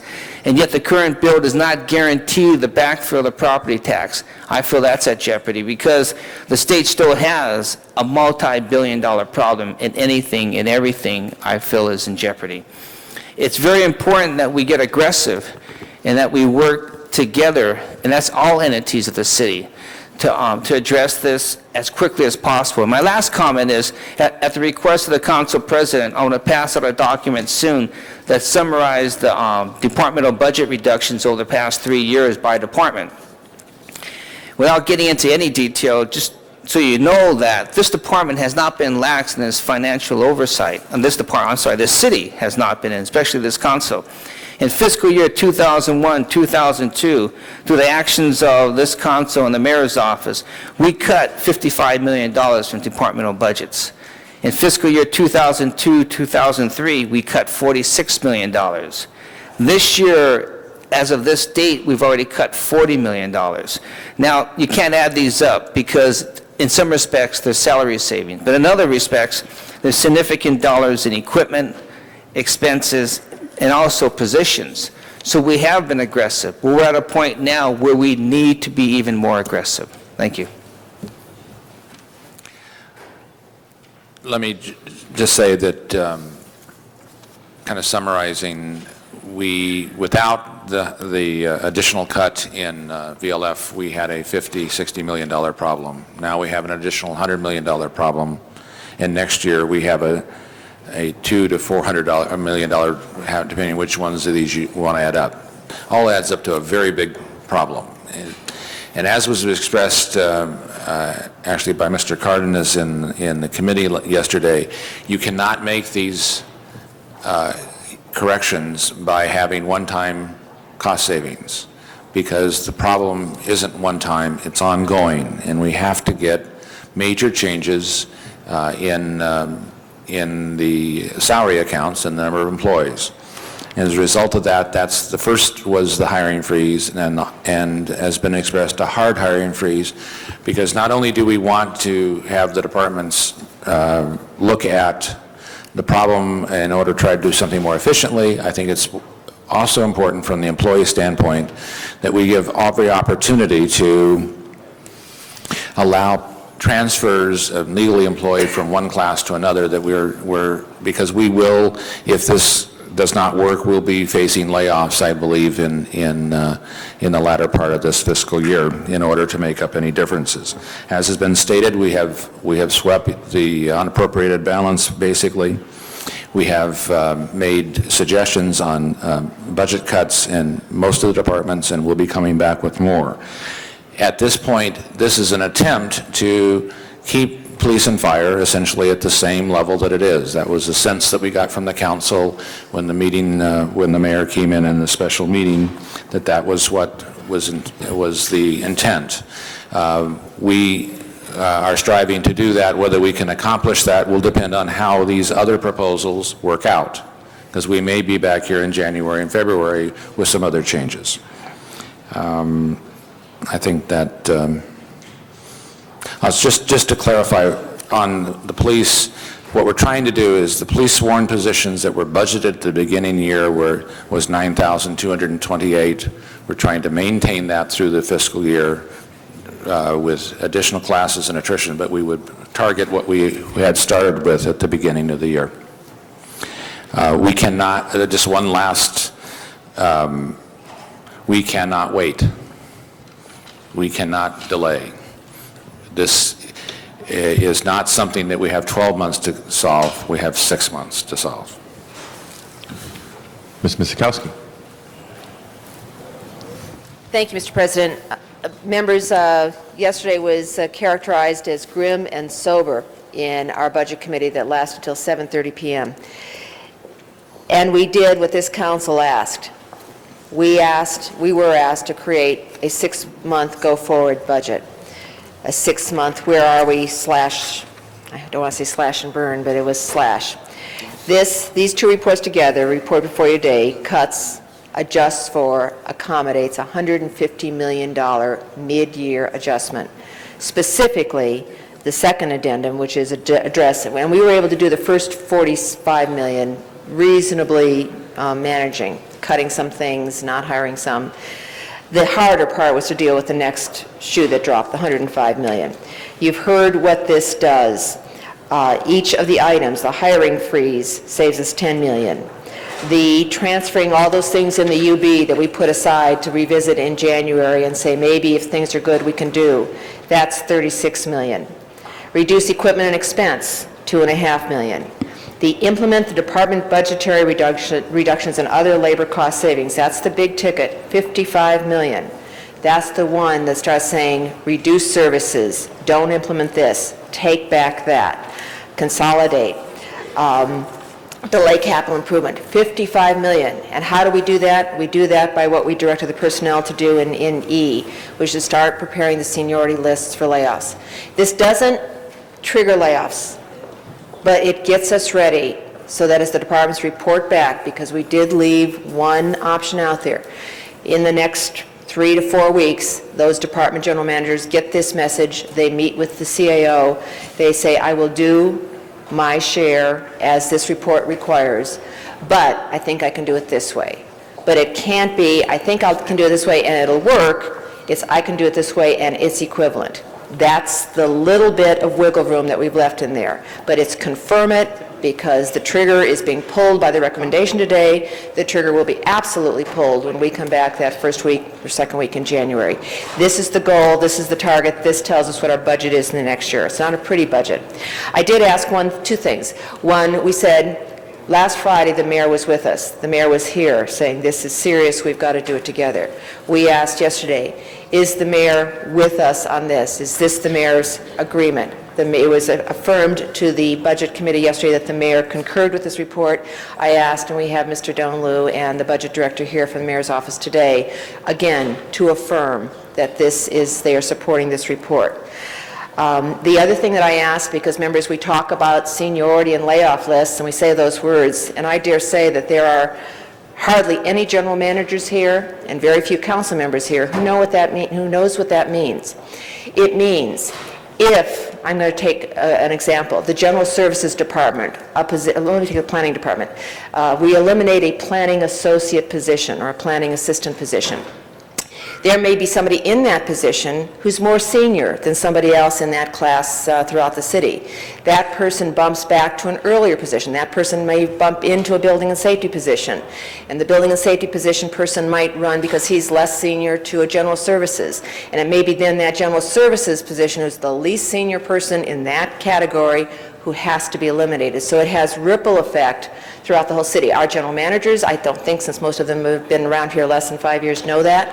So I asked that we include in this that the personnel director hold a seminar, a discussion group for all general managers, all council offices to understand it, because you might have the most perfect person in a great position right now, but that position by one of these department cuts may not be able to be there. That great person may go somewhere else and we lose it in that capacity.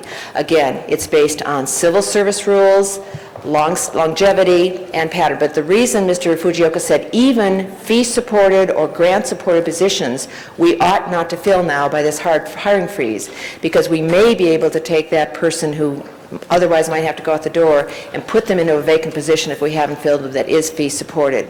So this is where we need the utmost sensitivity, the utmost acknowledgement of what the hard times ahead might be through the end of this year, and as we've indicated, into next year and thereafter. Thank you. We have city families that we want to support and work with. This gives us the mechanism to do the best we can, but under rules, and then ultimately the negotiation with our labor groups.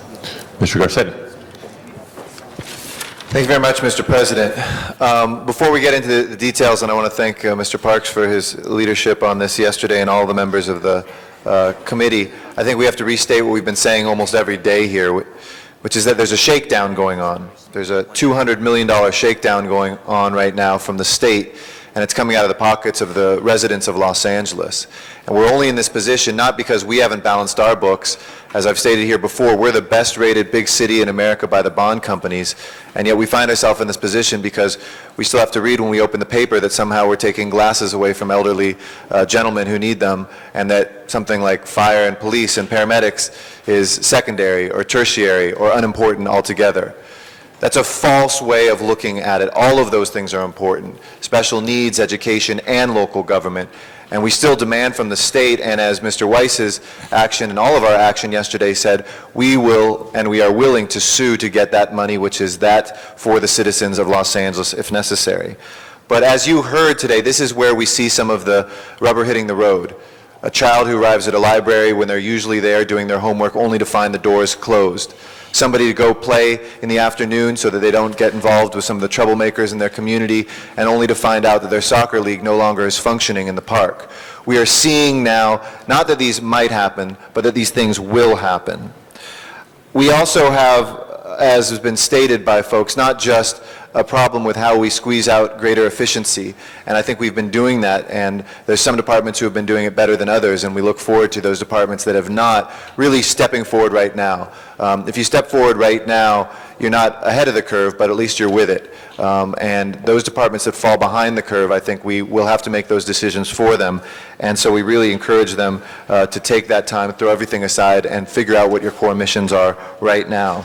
But also we have a revenue problem of how we deal with this. And I think we have to look in emergency times at revenue that at the end of the day, some level of government has to step up and do something about to make sure that we have those core services delivered. One of the things that many have pointed out is that our Los Angeles economy needs to have some sort of stimulus.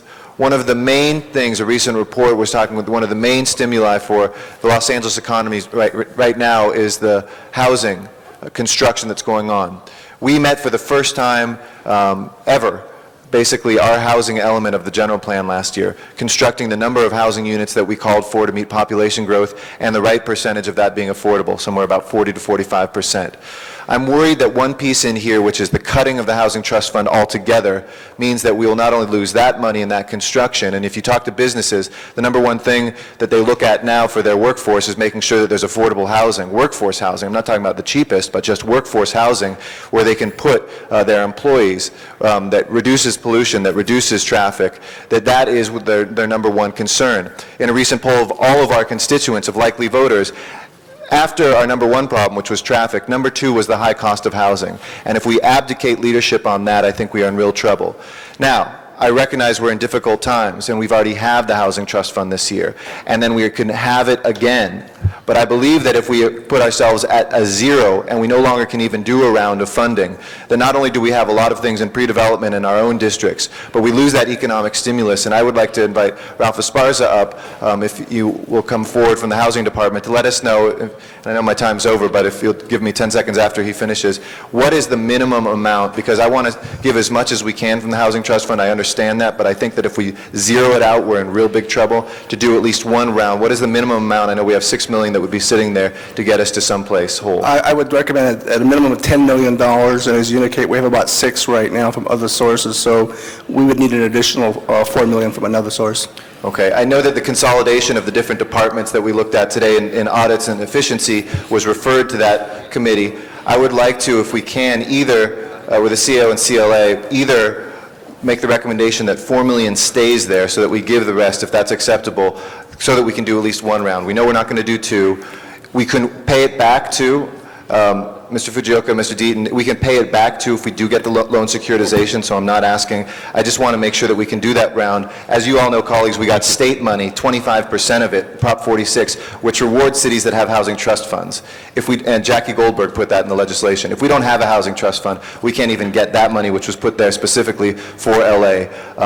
And I think that would be folly. So I would make that recommendation. In the next 2.5 weeks, we've been asked by Budget and Finance to work with departments, look at alternatives, look at other options, and we'd like to fold that into this effort, so we do it in the context of the entire budget cut and not an individual carve-out. And I'd be happy to do that. The language just gives 2 options for all those D things, which is either cut it or tell us that it's going to be totally funded from some other source. So this is just one caveat for this one line that may be that $4 million of that, obviously the great bulk, and this is over now 3/4 of what was supposed to be there would be given away, but at least looking at that as an option. Okay? Mr. Zine. Thank you, Mr. President. Mr. Fujioka, Mr. Deaton, the liability fund, I know that we have a tremendous amount of money that goes out on claims. Has that been examined at all to see if any of those dollars can be saved in the liability fund? And my second question is on the special events, has there been any progress on saving some dollars that we spend in personnel costs for special events? I know there was a report published.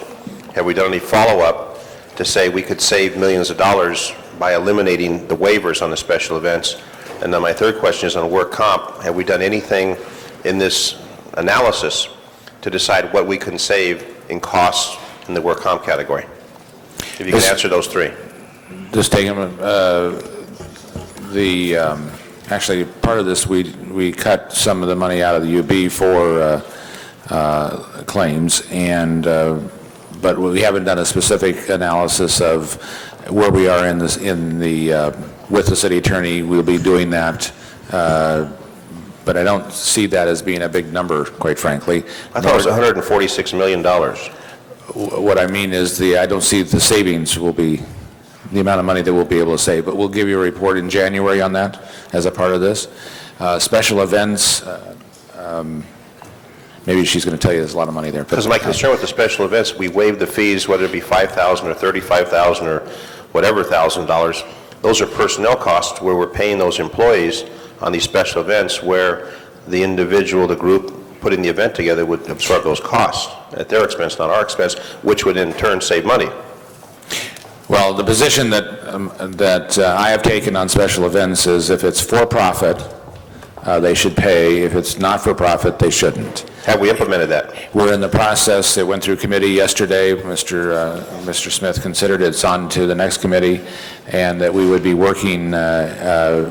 One difficulty in just to put this in perspective, these are what you have to do today and in early January is act on things that you can make significant dollar savings quickly. The special events situation requires the creation of an ordinance, definition of what is for profit and non-profit, although it sounds there are complications to that and we need to work through that process. By July 1st next year, we hope to have an ordinance in place. We did the first step towards doing that yesterday as it went through committee. That will save significant dollars? It'll save some money. Nothing of the magnitude. $14 million? Not $45 million. $4 to $5 million. Okay, I'm sorry. $4 to $5 million. And then, your third question was workman's comp. There's been a change in state law. I know Personnel Department is in the process of looking at how those might change and how we might make savings from that, but that would be next year, not this year.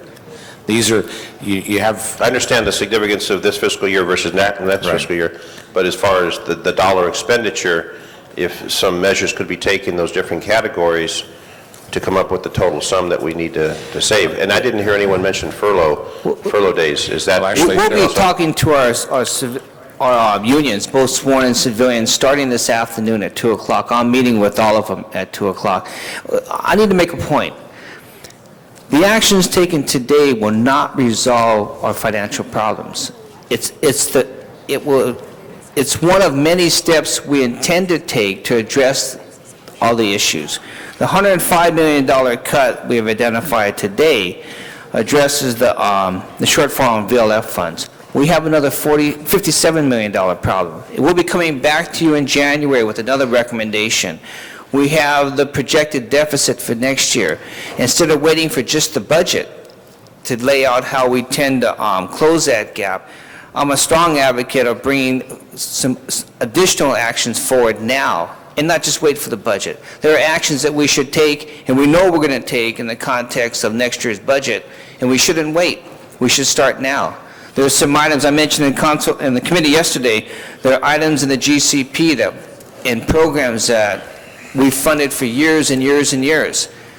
I don't think we can afford to continue that funding, but we need to take an action now so we can provide those agencies with, at minimum, 4 or 5 months' notice to say, come July 1st, you will not get that funding, and not wait until June when we adopt the budget. Okay. Wait till the last minute. So this is by far, today is not the cure-all. Today is the first step of many actions. And we've said consistently, we will solve our budget problem by, it will be the sum of many, many different actions. This is one. This is something we need to do today. And with respect to workers' comp, having worked in that field, what the state, the reforms at the state level will at best keep us on an even keel, will at best keep us at the current expenditure level. We will not see, I don't feel we'll see an appreciable savings, or I think we'll just see minimum savings, because what's driving our workers' comp costs, principally driving it, is medical costs. And I don't feel that the current reforms that were passed by the state, well, I strongly feel they fall short of truly reforming workers' comp. Thank you. Mr. Stein, and just on your question relative to liability claims. Yes. Budget and Finance Committee does monitor it on a monthly basis. Right now, we're on track to expend what's been allocated.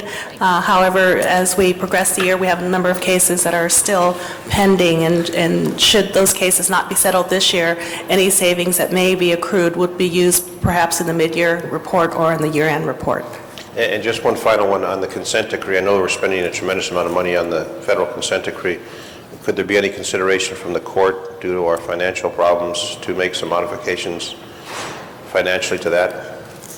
Well, I think we're going to have to take a look at that. Quite frankly, the actions today, as opposed to what has been the action of the council up to this point, which is to exempt anything related to the consent decree, this does not exempt anything related to the consent decree for the first time. We are not, the consent decree positions are not exempted in the police department or anywhere else. As of this new? As of this.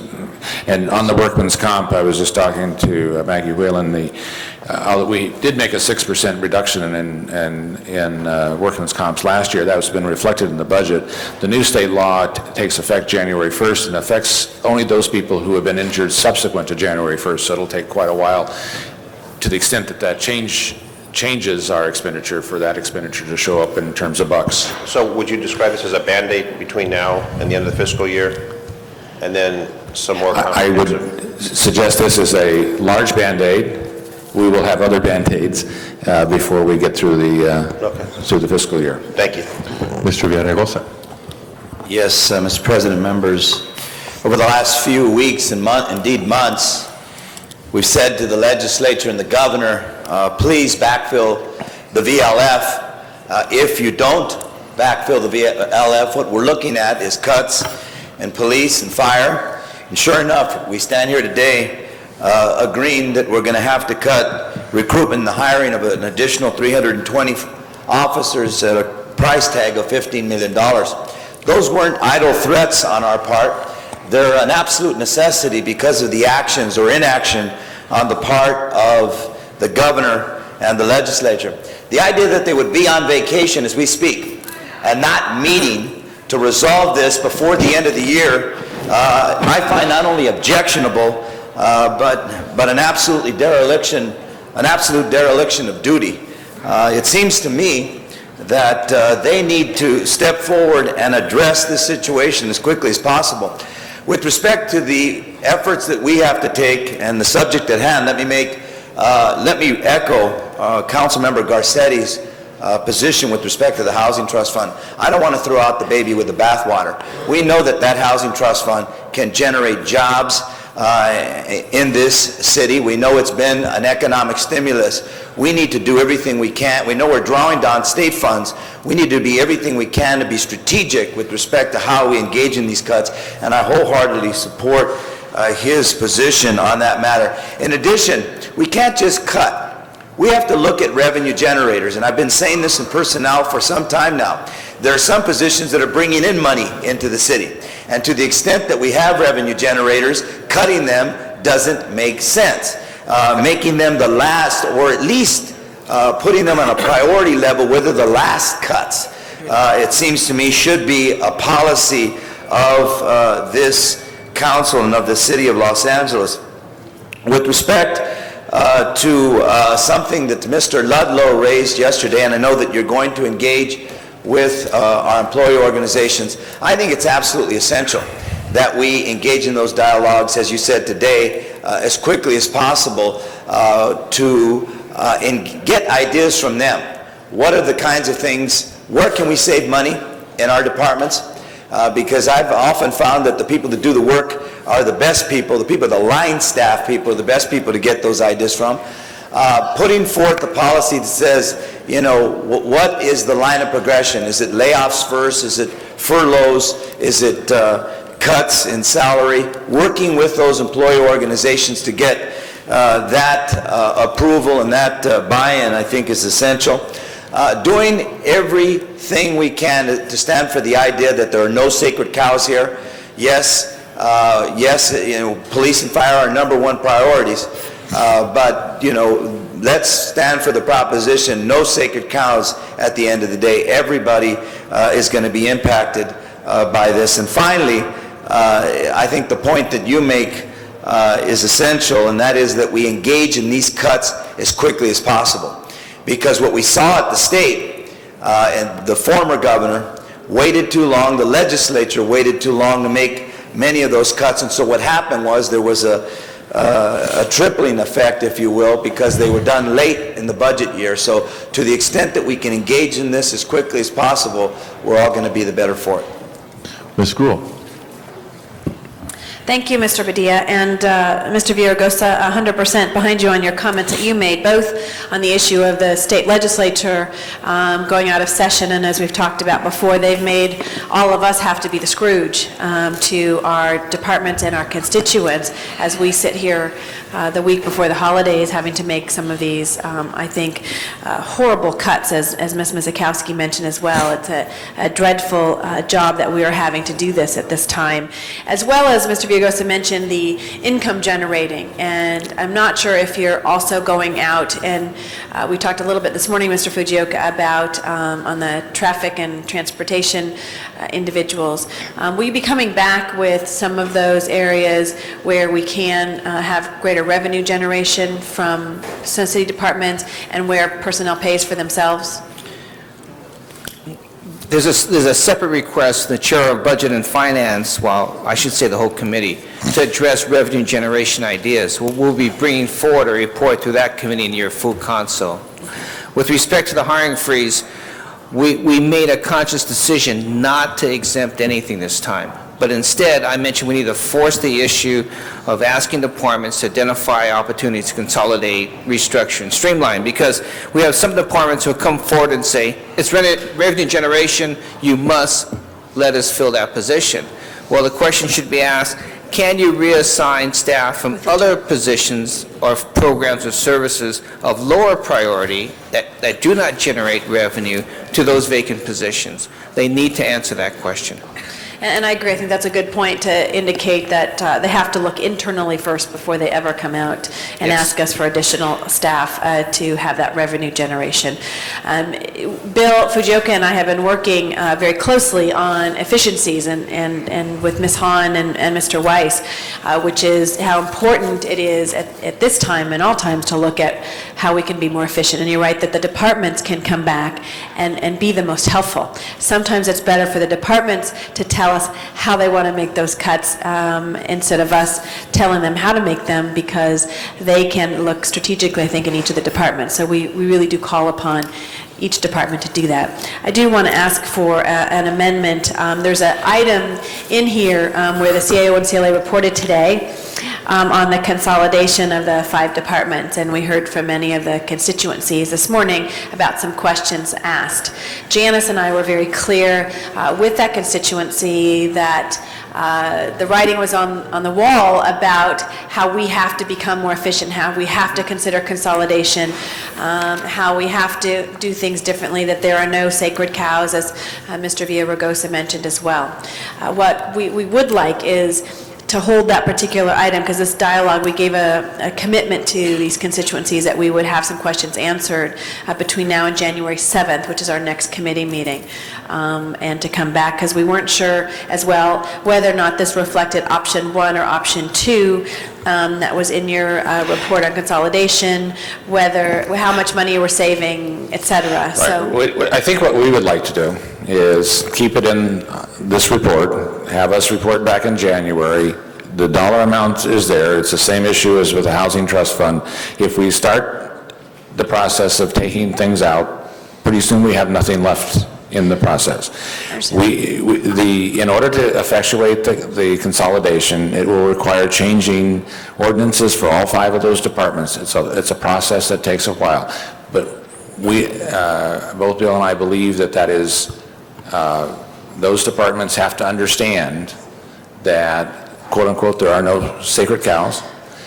They need to come to the table. They need to figure out how, and that just, excuse me? I'm not, I was It was quoting... not meant to be derogatory. I was quoting a relative to all project proposals, and I was just using other people's words, and not specifically a relationship to any of the 5 or any of the departments, quite frankly. But this is not business as usual. We cannot wait, and I strongly believe that everything should be on the table. And based, Mr. Fujioka, on you being at the meeting this morning and what commitment we kind of made to people that we would have this further dialogue, I want to be able to justify what you're saying, that allows us to do that, and that no actions are moving forward. Well, that's the point I was going to take. Make. Okay. We've been asked by the Budget and Finance and this council to report back by January 16th, which would still allow time for the January 7th meeting, and then some other meetings that you've asked us to initiate with both the departments and some members of the respective commissions or advisory councils. The consolidation of these departments, as we discussed today, is extremely complex, and as Ron touched on, there's ordinances that have to be changed, there are staffing models that have to be developed, there are employee relation issues and so on. And so I think that when we come forward on January 16th, we'll be asking for the policy decision. And then from there, we start the actions necessary to implement the policy decision. But we will have, I agree with you, because I heard the comments this morning, we need to have those discussions, but we have time the first 2.5 weeks of January to talk to a lot of folks. Okay. And colleagues, you may be I guess, called by some of the constituencies as well about this issue. And one thing Janice and I made very clear, as did Bill Fujioka, is that the commissions would all still exist in any of the proposed structures. But there are some concerns by the constituencies in ensuring, and I heard them today, and Janice and I felt the same way, which was we want to not go backwards in ensuring that those individuals who represent women, children and youth, the disabled, aging, and others are not lost in this, and to try to balance that. So what I hear you saying, and my timer's going a little over, I promise to conclude here, is that this report will go forward. None of the implementing or ultimate policy decisions are made today, will be on the 6th by this group, will be made on the 16th. In the interim, our committee will take action on the 7th, and that will be part of the final report on the 16th. Our hope would be in the month of January, we would be consolidating, if you will, the issues on this issue.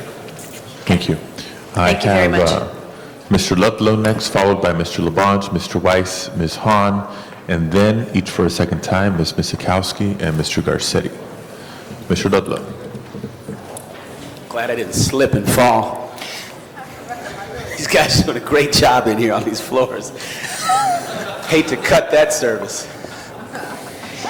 Let me say, first, Councilmember Parks and Ms. Sikowski, thanks for your work. I think this is a real smart start, as I'd like to refer to it, on what we've got to do. And in fact, you know, to our CAO and CLA, I know you guys were putting in an amazing amount of time. A marathon budget and finance meeting the other day. As I go through the plan, I don't find significant problems from my perspective. I think you've exhausted a lot of ideas. You've put a lot of creativity behind it.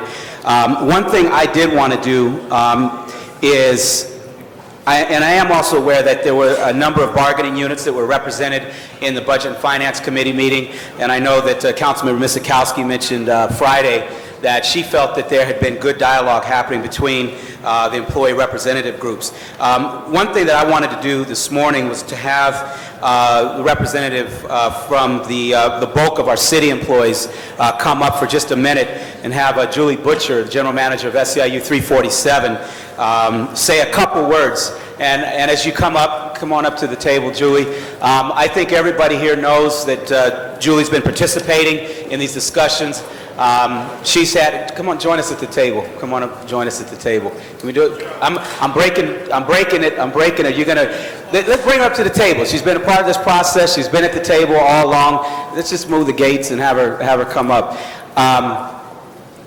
I agree with what Councilmember Villaraigosa said in terms of the frustration that we're seeing right now, that folks are recessed. We've still got to deal with this issue. But the Councilmember mentioned one other thing, which I think Julie has really taken the lead on, which is the issue of engaging our workforce and finding creative ideas about where savings could come from. But again, thank you for all of your work and your leadership working with our Budget and Finance Committee. They've appreciated that, and I want to just ask you to share your thoughts and observations about where you see us going right now, in particular item E, with the issue of the layoffs and the way in which we're going through this. When you lay people off, you lay off the wrong people. I think you all know that. So the members of Local 347 stand ready to work with the city. If you all want to go to Sacramento today, we'll go with you. If you want to call your friends and your legislators there, call the governor. If the governor is ready to meet, we'll go. We're going to do everything we can to work with the city. I think you saw from the survey results of the members that we represent the commitment. I didn't leave anything out. Folks get it. Folks stand committed to work with the city. But there aren't enough people working right now, picking up trash, paving streets, filling potholes, cleaning restrooms in the parks. And so Local 347, you may not have wanted to invite me up here, is going to fight layoffs and cutbacks, particularly of the folks that are doing the work that the people of Los Angeles expect. We urge you to work with the workers. We're working on volume 2 already of the survey that we did because the ideas keep coming. And we hope that represents millions and millions of dollars in savings. The president of the local says regularly, $1 million here, $1 million there. After a while, you're talking about real money. And Eddie Banks just told me that he solved the problem and has submitted his retirement forms today. I don't think that really solves the entire budget problem, but the workers in Los Angeles are committed to the future of this city. So we're going to work with you, and we're going to fight to keep you from doing things that would harm the people of Los Angeles. If I could, Martin, just one, thank you. I want to thank you. There's one little item 25 in your very long list of things is on contracting, not on contracts. And I'd urge you that as you stop hiring, that you also stop contracting work out, particularly work that would otherwise be done. It shouldn't be easier to contract work out than it is to hire, and the same level of scrutiny that's now being done on hiring decisions should be done on contracting. I think it's 25. A quick comment, Councilman. Yes, Julie does need to be recognized, and the members of Local 347, because we did receive her survey, which includes a number of excellent recommendations. We've taken that survey, divided it by department, bureau, program, and service, and given it to our budget analysts. They've been instructed to meet with departments to identify which ones that we can move forward on the short term and those that have more of a long-term plan. We also received recommendations from our Police Protective League, a unit of ASME, our Command Officers Association. There are a couple of other units that are escaping me right now. Our Professional Medical Managers Association. And so we have ideas coming in from the department. So it's not as if they're ignoring this, but the enormity, the size of the problem will necessitate some very aggressive actions. Thank you, and just for the balance of my time, I agree with you, Mr. Fujioka, and I appreciate it, and what I'm hearing from people, whether it's the general managers or the employee representatives, that people are feeling like they're at the table, they're having an opportunity to provide some direction and some ideas, and we appreciate that. Again, members, I want to thank Councilmember Parks and Councilmember Misikowski, as well as CLA and CAO. I think on item E, how I view this is not an action today to begin the process, but an action today to allow some more work to be done, to start looking at a system, to start developing the way in which it would be done. And I think on that note, this is a Herculean task, and I think you guys are doing a good job. I appreciate the quickness in which this came back, and I hope that we're going to hear from the mayor's office today on their reaction to this as well. I'm over my time, but it would be great to hear the mayor's reaction, given that today we had, Friday, he came in, provided great leadership, and I'd also like to hear some reaction to Jack Weiss's suggestion that we sue. I know there was a decision in Budget and Finance about the way in which we go after the lawsuit. Jack, good work, good idea, and it'd be great to have the city attorney's office report today as well, if we could. But anyway, hopefully another member would do it. In your absence yesterday, the city attorney was here presenting us our options. We did go forward with granting them the authority to pursue legal action if necessary, and we do have a status report scheduled for our first Wednesday meeting in January. Mr. LaBonge. Thank you very much, Mr. President. Just a couple of things I wanted to ask Mr. Dean, because the Hollywood Bowl is in my district, the Greek Theater is in my district. We talked about special events, the USC Trojans, which got to beat Michigan on New Year's Day. They're not in your district. They're not. They're 39th and Figueroa, and there's a lot of special events down there with the parking people that are there. And my understanding is it's long ago contracts that we have on that. And even the Dodgers, Ed Reyes in the 1st District, the people that we put on the street cost a little something. And I wouldn't mind doing it, but if they pay $5 million for a guy who can't hit, why should we pay it for a guy to direct traffic at Sunset and Legion Park Drive? We could put that in the contract. No, but I'm just saying, some of these things we've traditionally done. Los Angeles has always been a service city. We've always done it. And I remember before 1978, when we really did absolutely everything. We'd send someone out if someone was lonely. And we would do everything we could. The Los Angeles City did that. And then we continually reduced traffic. Reduce our services. Excuse me, Ron, what were you saying? Was that your job? Yeah, it was my job. John would send me out when someone was lonely. But I've tried to explain to people, because of the little thing and all the reorganization that must take place in this time here. It's if that table in 1978 had all the money on it, but there was a restructuring of the taxes, so you had to reformulate how we did services. But this particular time, we're missing a corner of the table. There's a leg actually missing, and because of the state's focus not on other Californians, the people of counties and cities, they've refused to find a way to solve this particular thing. But I did want to mention the issues related to special events, because Mr. Zine mentioned that earlier, and I thought it would be important if we looked at for Hollywood Bowl, Greek Theater, Dodger Stadium, the Coliseum. I'm sure over the years, Staples Center too, all of it. I don't know if that's in the contract, Ron, but all of those things should be, because that's a significant cost that you should look at as well. I also, on these issues here, if anyone who works for the city wants to furlough themselves, that is something that if you pick a month out in the year coming up, this year, 2004 and 2005 fiscal year, to look at doing that. I also want to articulate that I was in a library and they talked about hours, not days, reduce hours if you had to do those things.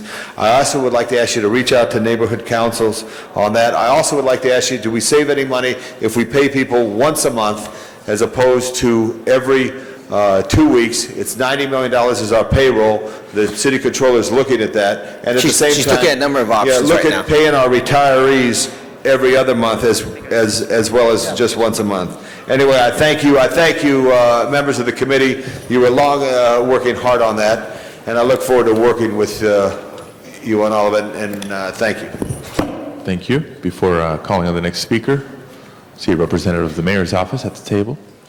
Yes, I wanted to thank Councilman Ludlow for the opportunity to address your body. And let me just say again, just for clarification, I'm aware that you guys were in committee all day yesterday, but I think it's important, as the whole city is hearing us today, to get a word or two from the mayor's office on how you feel this is going and your reactions to the proposal today. So thank you for being here. Absolutely.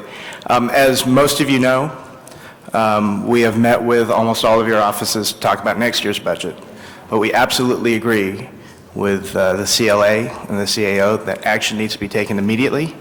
We are fully supportive of this report and look forward to working with each of you, the CLA and the CAO, to work out all of the details so that we can get to the solutions that are necessary immediately. That's what we wanted to hear. Mr. Weiss. Thank you, Mr. President. Mr. Labange, I just want to say I appreciate your suggestion that we should somehow tie our budget fortunes to the fortunes of sports teams in LA, but I'd feel a lot more comfortable this year if we tied ourselves to the Lakers rather than the Dodgers. Just want to amend your motion there. And I prefer the Trojans. As I was saying, the Lakers rather than the Dodgers, Mr. Deaton. Clippers. You got to stop kissing up to Ms. So like that. It's so blatant. It's so obvious. And to Mr. Parks, and to whoever else, and to Mr. Smith. All right, enough about that. Thanks for everything you're doing, and I just think that our chances on this lawsuit, it's very hard to tell how we'll end up because it's a very novel suit. I do believe that part of it legally, if and when it goes forward, will relate to the extent to which the city can demonstrate it's going to suffer imminent irreparable harm. And the work that you're doing makes that very clear. Obviously, the work you're doing is being shared with the city attorney. And I think ultimately, if and when this matter does get to a court, the report that you've presented today lays out very clearly why I believe the city is entitled to whatever sort of injunctive relief we end up seeking. Thank you, Mr. President. Ms. Hahn.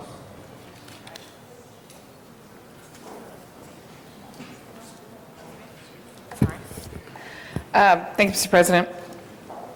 Again, thanks to all who are working on this, particularly all those who are on the Budget and Finance Committee. It's tough. Tough times, takes tough decisions.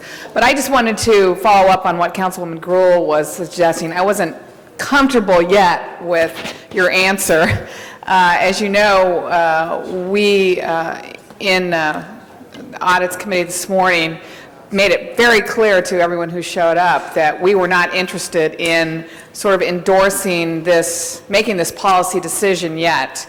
on consolidating the 5 departments until a lot of questions were answered, until we really felt like the stakeholders who would be most impacted by that decision really had an opportunity to sort of help shape mainly the implementation. If we're going to do that, we think the devil's in the details, and we want to make sure those who are most impacted and the stakeholders and the commissioners have an opportunity to kind of weigh in on how we do it. There's still, the jury is out on even the lumping together of some of the departments into one, whether or not we've had the best mix so far. So there's just some real unanswered questions out there, and I don't think any of us are interested in any way diminishing the services that get out to people who are most in need in this city. And as far as I'm concerned, there's still some questions about that. So are we in fact in concept as we move forward this list adopting this? Are these policy decisions, or this report is just going forward so that you can do just what we said? You can begin looking at the implementation procedures. You can begin getting input from the stakeholders. You can have people weigh in on this. What exactly I think the policy decision is that you're saying that you're looking to this particular item for budgetary savings. The nature of how it's organized and the relationship between the commissions and administration and the executive directors are still an open issue. I mean, we had several alternatives, and some of them result in more money than others, but that it's on the table. And what needs to be worked out is the relationships of what is administered centrally and what is the key. I think the key issue is the visibility that they fear that they're going to lose in their respective their voice area, in their voice. And I think that the trade-off is how to make sure that voice is still heard, still visible, and we can do it for less money.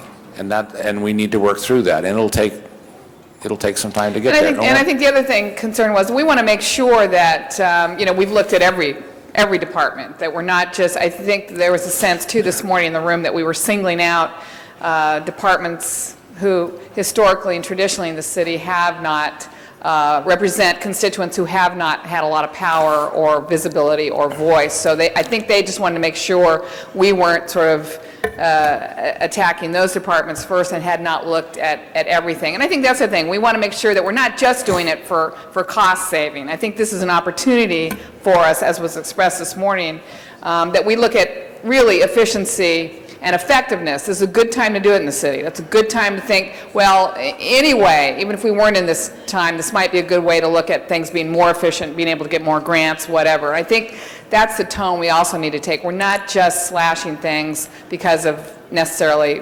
budgetary reasons, but let's look beyond that and let's look at, this really might be a better way to do it anyway. And at the end of 6 months, or in fact we do get some money back, are we going to change these, or do we actually feel like these are better ways to do things in the city? And I hope we look at everything like being paid twice a month. I hope we look at things like permit renewals. I brought that up with the burglar alarm permits. Why do we make people renew their permits annually? Why not every 5 years? For many things in the city. And I think the public's going to want to make sure that we've looked at everything to our ability, and then I think those kinds of cuts and consolidations will be more well received if we in fact have looked under every rock in the city to save money and do things more efficiently. But just the only caveat I have is that making changes, more efficient changes, takes time. Because of the nature of how this has been thrust upon us, many things will be done that we would not otherwise want to do, but have to do, because we just don't have time. But within that constraint, one of the reasons the hiring freeze is the way is recommended the way it is to force all of us to look at, is there a better way of doing it? Is the person can we avoid that person's layoff by shifting them to another job? Can we do those kinds of things in order to minimize the pain that I think that we see ourselves going through. There's some, Mr. Sikowski. quickly, there are some actions that must be taken now. It's the hiring freeze, the contract, the moving money from the UB, and so on. The Budget and Finance Committee was very clear that with respect to a number of items in D, they want the detail to come back and identify the libraries and the parks and there's some other cuts. So that time, and we will be reporting back by January 16th, also provides opportunity for that additional dialogue between the major stakeholders with respect to the fire departments before the final policy decision is made. But as Ron said, because of what we're dealing with, everything is on the table right now. So, but we do have that time before we make the final absolute decision that we are going down this road for sure.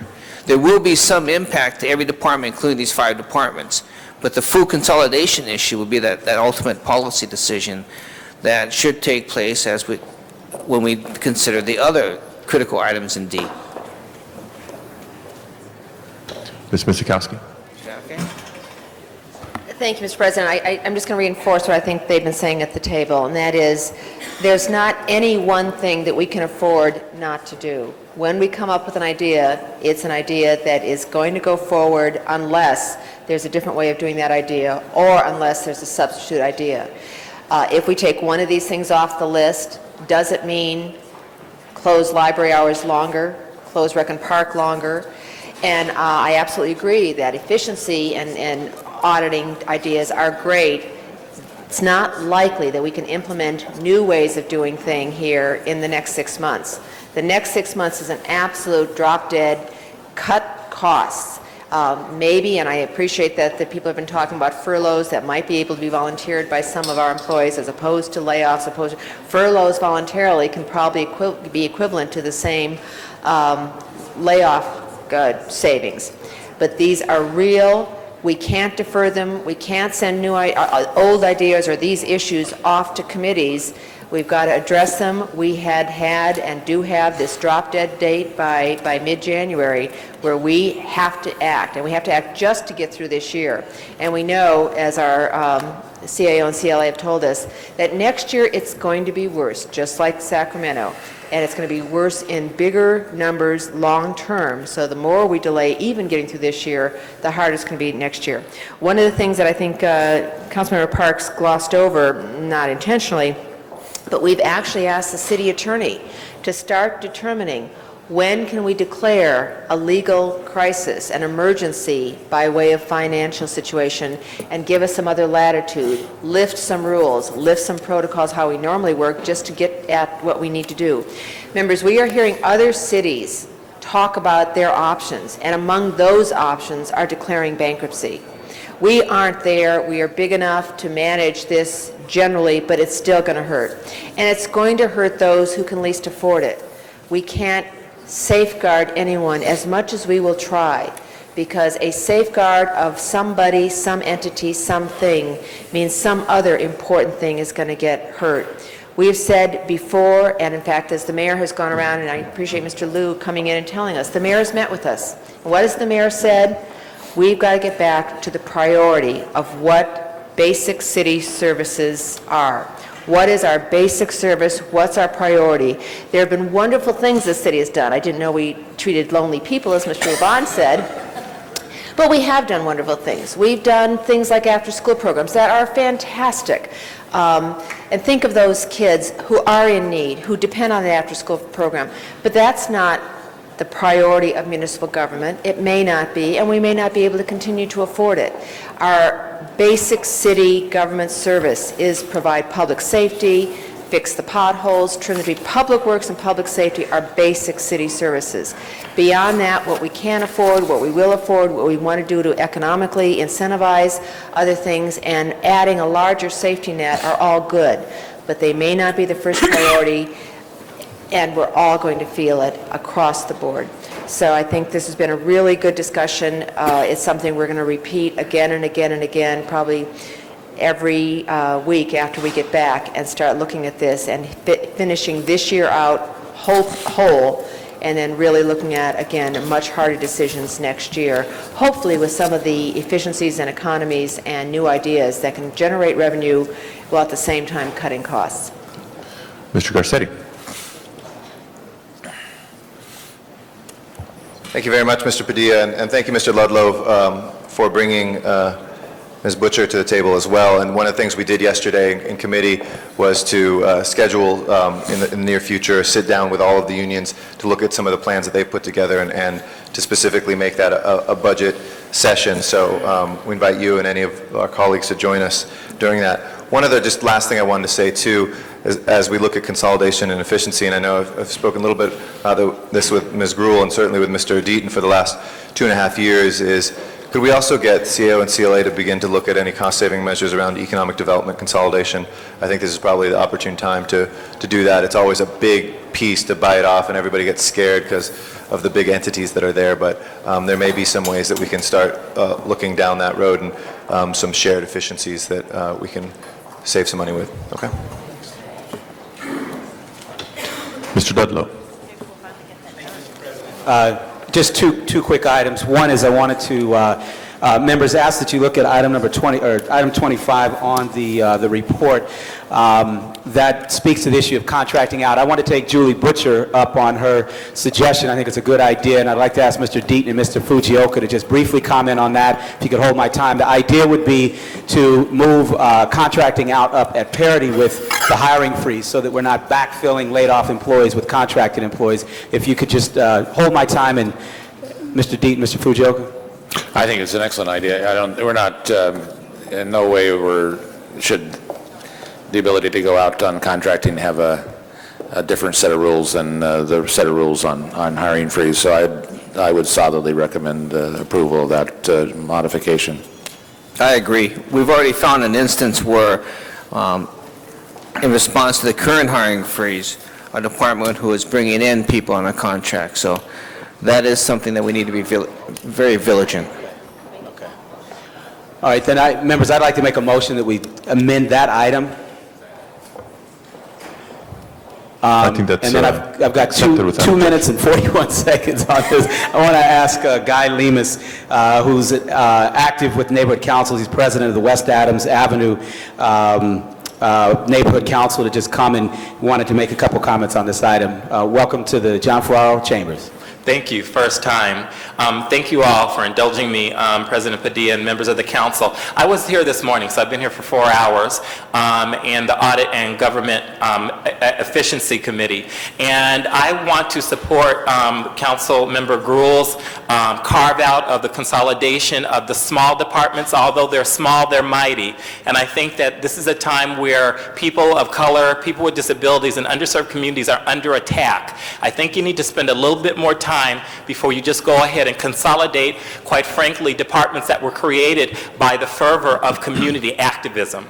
And so I'm very concerned that none of us were told. This was all done very quickly, and I understand we're in a crisis. And I think that neighbors and people in the community want to work to figure out some tough solutions to tough problems. But that can't be done without us. And the thing I hear all the time in these halls echoed is about this is supposed to be a community-driven, working with community, so hear our voice. And the voice says, you didn't tell us about this. We need to work with you. Janice and Wendy are wonderful proponents of this, and I believe you all are trying to do the right thing. But I don't think you take small departments that amount to about $3 to $4 million and say, we're just going to consolidate them. This is the plan. I think that Mr. Fujioka is quite wise, but I also think it's time for you to also work with us. So I encourage you to carve that piece out with the amendment so we have time to talk about it and can work together. Thank you so much. Thank you very much.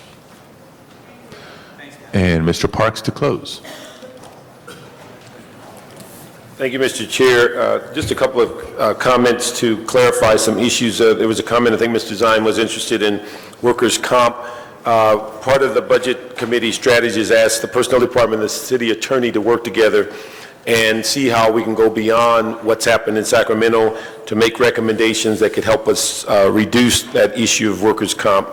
The other issue, there was comments made about revenue-generating positions and whether we lay off the wrong people. I think in our normal issues of dealing with freezes, that would be an appropriate statement. But when we're talking about the fact that furloughs or layoffs, as Ms. Misikowski went through very clearly, it is not just a one position for one position. You're looking for where the bump process may occur, that a person in another department has to be found a position.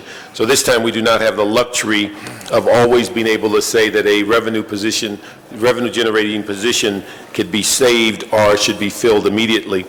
I think it's important for us to realize the number of things that this council has done over the last several months to deal with the budget. It's not just these singular incremental issues that we have a tendency to deal with, but early on, at the recommendation of the CAO, CLA, the entire council approved that no longer would we place one-time money to fund multi-year projects. We also approved that identification of a revenue stream before a new project was going to be funded. We also have given clear direction to both the CLA and the CAO about what can we do to generate revenue in the city, what are our options, what fees we might increase, and also with a great emphasis on full recovery of city services has also been prior approval. We've gone through a progression of personnel freezes. Now we're at a hard freeze, and with just a couple of exceptions, and I think it's been done diligently in that we also offered a while back a department that would be willing to give up 3% could be exempt from the freeze. That's had to go by the wayside. Mr. Fujioka will be meeting today with the unions to talk about how they can assist us. There's a tremendous amount of effort on reorganization and streamlining. One thing that as the Budget Committee has met with different department heads, we've ensured that they've absorbed, and most of them already have absorbed the 1% cut that was placed on them for us to be able to recover the $47 million that we're short already. The comments that we've given to each general manager for next year is not to come forward with items that were previously cut. Also, that they should come early and often to the CAO's office, CLA's office, to talk about what the alternatives are as opposed to allowing cuts to occur to them. They can be a part of the process. Also, the CAO was directed yesterday to sit down and talk about what are the suggestions from unions and departments. And so when we get our January report, it will give us a strategy for the next 6 months. It will provide the actual cost and service reductions that's identified in Section D of the report, and it will evaluate all of the issues that have come forward up until that time to discuss how we're going to deal with the budget. As it relates to issues that talking about carve-outs of this report, we do not have the ability to move anything out of this report and put it on a different plateau. We have to look at every issue. Many of you are aware we have over $20 million worth of police grants that have been approved but cannot be drawn down on, and it's a similar situation with the Housing Trust Fund. So I think all of this has to stay in the consideration for us to go forward. Certainly, we've looked at the other issues of the city attorney, looking at research to see if we can declare them a fiscal emergency, and also just yesterday gave approval for a formal lawsuit.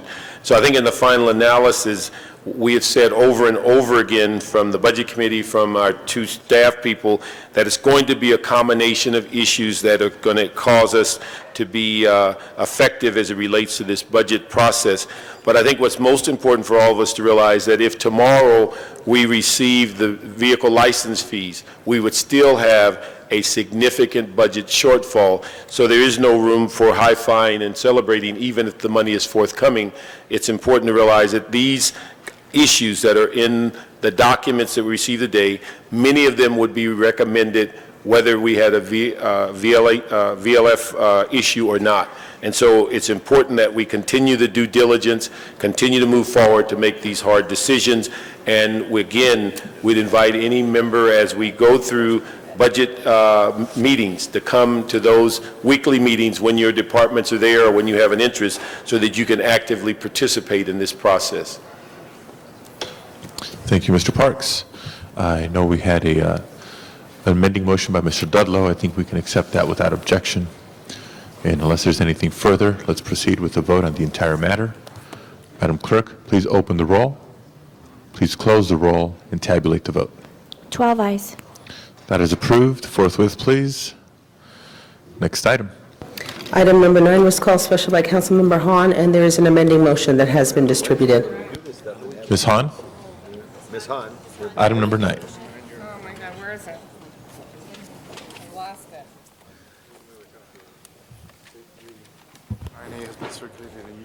Thank you, Mr. President. Members, I have an amending motion on this, 9A, and it's just, I'm just going to make this verbally. It's to authorize the general manager of the Community Development Department. We left out that designation in the motion, so I'm just putting that in. Thank you very much. Okay. Without objection, we'll consider item number 9 as amended. Any further discussion? Seeing none, let's open the roll, close the roll, and tabulate the vote. 12 ayes. That is approved. Next item, please.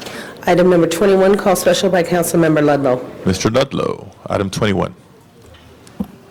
Thank you, Mr. President. I just simply wanted to say a thank you to the General Services Department and Information Technology. This motion is moving forward. I want to thank Councilmember Jack Weiss and Councilmember Wendy Gruhl as well. Members, we're not too far away from the day that we're going to actually have a one-stop shop locations here in Los Angeles where council members, department heads, developers, community leaders, residents are going to be able to go to a place in the city of LA and find in one location a list of all the surplus property that we have in the city of LA and what can be done with it. And that's going to go a long ways towards making LA more business friendly, helping to redevelop some of our aging corridors. And I really just wanted to rise in support of this item and thank a special thank you to General Services Department and our Information Technology for all their work on this. And we're getting much closer. This motion today puts the final teeth into what I believe they need to be able to execute, especially with some of our proprietary departments and so forth. So I ask for an aye vote, and again want to say thank you to our great LA City employees who are making this happen. Ms. Gruhl. Thank you, Mr. President. I want to stand as well with Mr. Ludlow. And we've talked about today, again, efficiencies. It's the new word, other than cutting, which we've been talking about, but efficiencies is the buzzword. And this is one instance which identifies where the asset management division within General Services can be more effective. They have accepted and adopted the recommendations, and I think we want to see how we can better manage our surplus property in the future. And so I similarly would ask for an aye vote on this, and I think that the leadership of Councilmember Weiss and Laura Chick is critical to this implementation. We'll be coming back, I think, with further issues relative to surplus property, looking at how, again, we can maximize either the utilization or the sale of those surplus property. Thank you. Thank you, Ms. Gruhl. Other members wishing to be heard on item 21? Seeing none, let's open the roll, close the roll, and tabulate the vote. 12 ayes. That is approved. Next item, please. There is a special one motion on the desk presented by Councilmember Garcetti, seconded by Councilmember Misakowski, and the city attorney will speak to the findings. Before we get to special one, Mr. Garcetti? We could reconsider item number 20, Mr. Padilla, and then, if there's no objection, continue that until our first meeting in January. Members, motion for reconsideration, item number 20. Please open the roll, close the roll, tabulate the vote.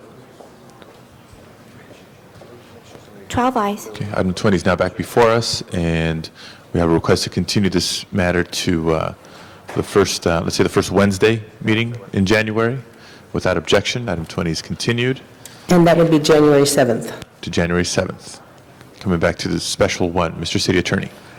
Thank you, Mr. President. I will recite the facts as presented to me by the maker of the motion for the council's consideration of the adequacy of the findings. Since the posting of today's agenda, the police department has determined that the leads have dried up in solving the murder of Rosalba Acosta and has requested the council office to present this reward motion immediately to apprehend the suspect before he or she further endangers the community. Pursuant to the government code, council must first determine whether there is a need to take immediate action and that the need for action came to the attention of council after the posting of today's agenda. If such a finding is made, council may then consider the substantive motion. All right, members, let me recognize Mr. Garcetti. Did you want to speak on the findings, or? Yeah, just on the findings real quick. Thank you very much, Madam Chair, and Chairwoman Misikowski from Public Safety for your second on this. Colleagues, we just were informed by the police department about leads having dried up in this case, which I'll say a brief word about in a second, but because of the timeliness, it seems that we should get this reward out there and do it as quickly as possible. All right, are there any objections to the findings? Open the roll, close the roll, tabulate the vote. 12 ayes. The matter is now before us. Mr. Garcetti? Thank you again, Madam President. Again, colleagues, this was the tragic shooting that many of you must have read about in the Los Angeles Times or heard about on television. Rosalba Acosta from Arleta was visiting East Hollywood and was caught between gunfire, which we believe is gang-related, close to Santa Monica and Western area. While her family watched, she was killed.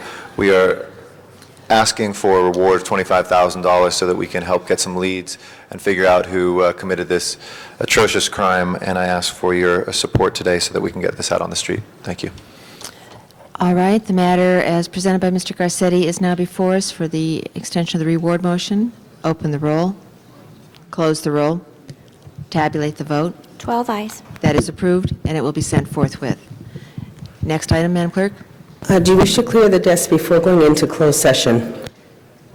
Mr. Garcetti? Forthwith on 11 as well? Forthwith on 11 as well. Yes, let's clear the desk. Council has motions for posting and referral. They are posted and referred. There are excuses on the desk. Councilmember Misikowski requests to be excused Friday, January 16th for personal business that meets council policy. That excuse is approved. Councilmember Zine requests to be excused Friday, January 30th to leave at 11 a.m. for city business that also meets council policy. That request is approved as well. And that clears the desk for closed session. All right, members, we have, I think, 11 items on closed session. We had some yesterday and actually lost a quorum. We have today and Friday to do a lot of work, and a lot of these are important to try to settle before the end of the year. So I would please ask everyone to remain so we can get through these. Let me also announce that as we go into closed session, Mr. Parks will be recused on items 58, 60, 62, 64, 67, and 68, and we will try to work on those reverse orders so that Mr. Parks can be with us for the remainder. Let's prepare for closed session. Everyone who is not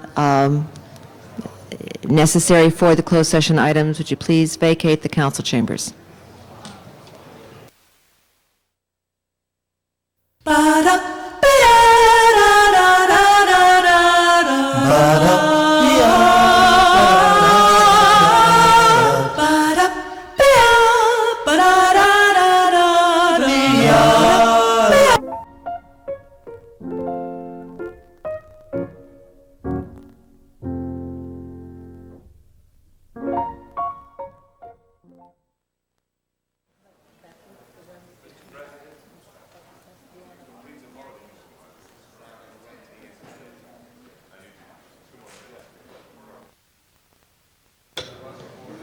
Welcome back into open session. Before taking votes on the items remaining before us, let me announce for the record that closed session items 58, 60, 62, 64, 67, and 68 required a recusal by Councilmember Parks. So I want the record to reflect that Mr. Parks was indeed absent during closed session consideration of those matters. Madam Clerk, item before us, please. Item number 58 is settlement in the case of Burns versus the City of LA, and that's in the amount of $40,000. Please open the roll, close the roll, tabulate the vote. 10 ayes. That is approved. Forthwith, please. Next item is item number 60, and that's settlement in the case of Rod Rodriguez versus City of Los Angeles, and that's in the amount of $125,000. Please open the roll, close the roll, tabulate the vote. 10 ayes. That is approved. Forthwith, please. Item number 68 was discussed in closed session. I believe there are two motions that Mr. Weiss and Mr. Villaraigosa wish to have taken in open session on item number 68. Mr. Weiss. Thank you, Mr. President. This was a matter that we discussed extensively in closed session, and on the advice of our counsel, I will be voting to approve the settlement. However, I find the case extraordinarily troubling on many levels, but will assent to the advice that we've received from the professionals who've represented the city in this matter. I would make a motion that there be a report to the Public Safety Committee regarding the underlying cases that allegedly gave rise to the allegations of retaliation here, namely the alleged actions that were allegedly reported by the folks who ended up being plaintiffs here that allegedly resulted in actions being taken against them by the police department.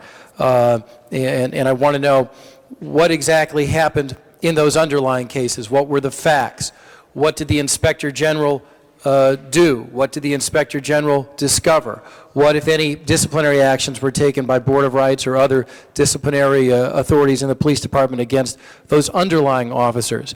I think it's important that we get to the bottom of those aspects, and we've had some discussion as well about the matter of retaliation. Mr. Villaraigosa made some comments about that, and he may want to repeat those here. Thank you. So that we have a Weiss motion. Is there a second?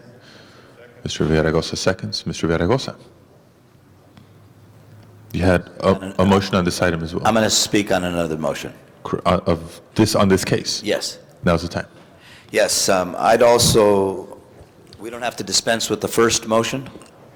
Okay, take it all together.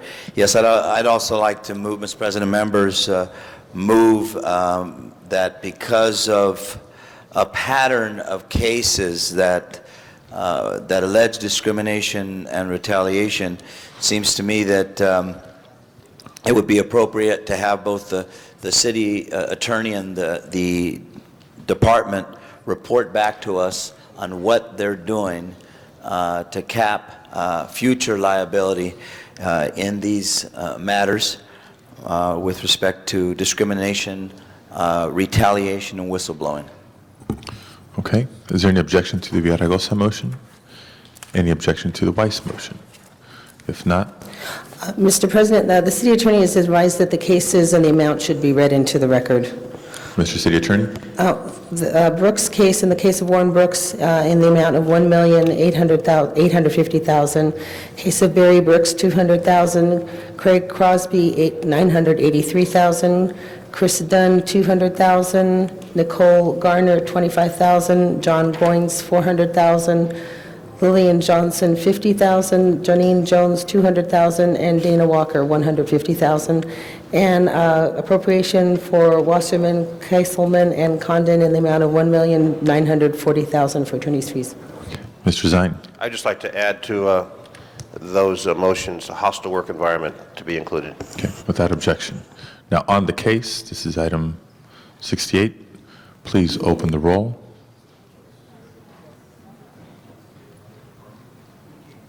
Please close the roll and tabulate the vote. 9 ayes, 1 no. That is approved. Next item, please. Forthwith. Item numbers, settlement, item number 54, and that's Wayne Guillory versus City of Los Angeles in the amount of $30,000. I believe that's item 64. Sorry, 64. Please open the roll, close the roll, tabulate the vote. 10 ayes.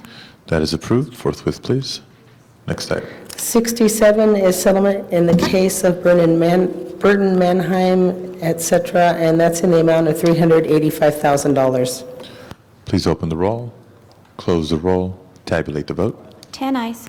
That is approved. Forthwith. Next item. Item number 62. That's right. And that's a settlement in the amount of...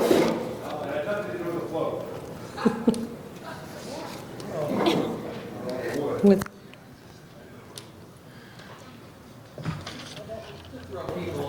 item number 62, that was an item taken up in close. And that concludes the ones that Mr. Parks needs to be recused on. Okay, item 62, Berg versus City of Los Angeles. Please open the roll, close the roll, tabulate the vote.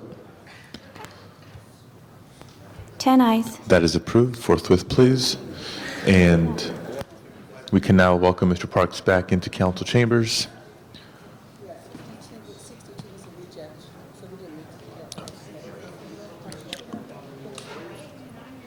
Next item. Next item, please.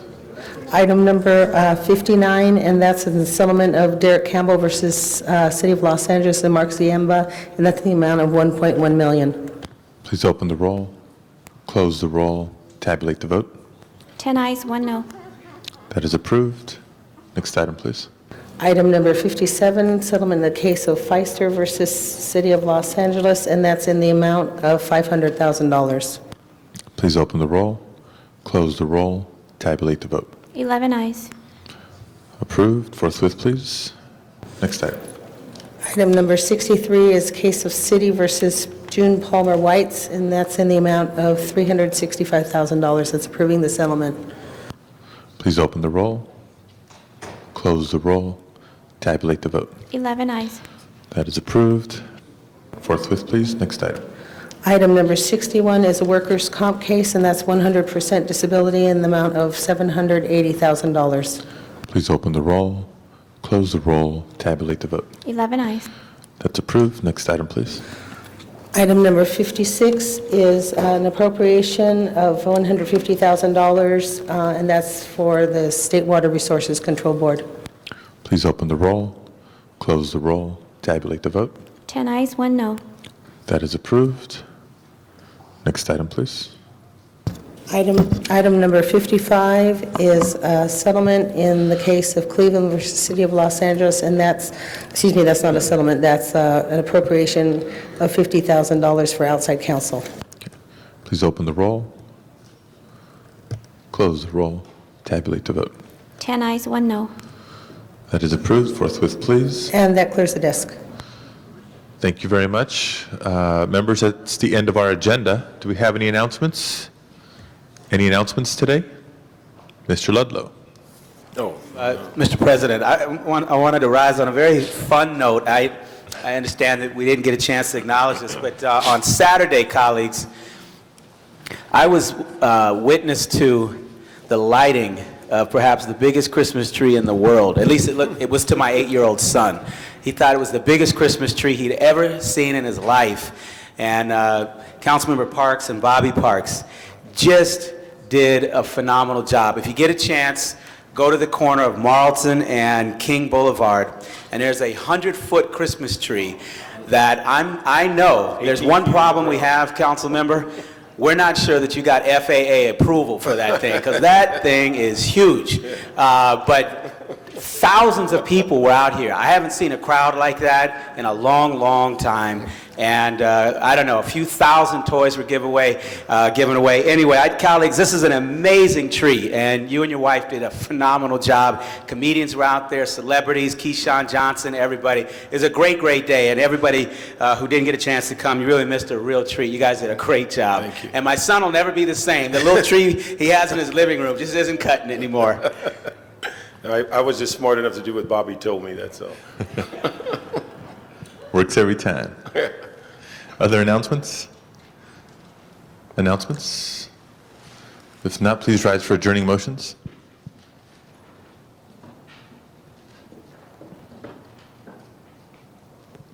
Ms. Gruhl. Mr. President, I'd like all of you to join me in adjourning in memory of Carol Welling Johnson. She passed away on November 19th, 2003. Carol moved with her mother, Inez Jackson Welling, to Los Angeles when she was 3 years old.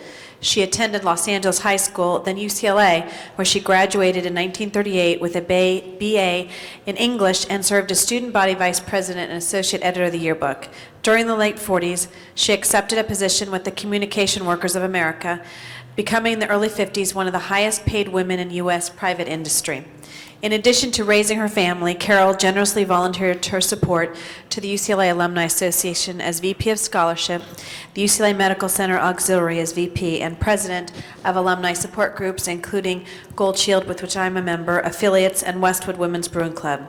She lived a very full life, was one woman who always had a smile and was there, a true blue and gold. So she will be missed by her family, friends, and admirers. She is survived by her husband, Clyde Johnson, her sons, Gregory Mark and Christopher Scott, and her grandchildren, Kelly, Casey, and Ryan. Thank you. Thank you. Mr. Ludlow. Members, I ask that we adjourn in memory of Glorious McLean. Glorious was the mother of D.A. McLean, transportation deputy to MTA board member Beatrice Prue. Glorious was from New Orleans, Louisiana, and moved to Compton in the late 40s. She was formally educated at St. Mary's Academy. She was married to the late Thomas McLean, with whom she had 5 children, all raised in Compton. She made sure each of her children received advanced degrees by attending the University of Southern California, the University of Idaho, and the Alvin Ailey Dance Academy. Glorious was an active member of St. Albert the Great Altar Society. She opened her home to vicars, bishops, priests from around the world when visiting California. Glorious lived her life to serve God, nurture and protect her children, and extend love to all. We celebrate Glorious and her everlasting life. And one other, Carolina Williams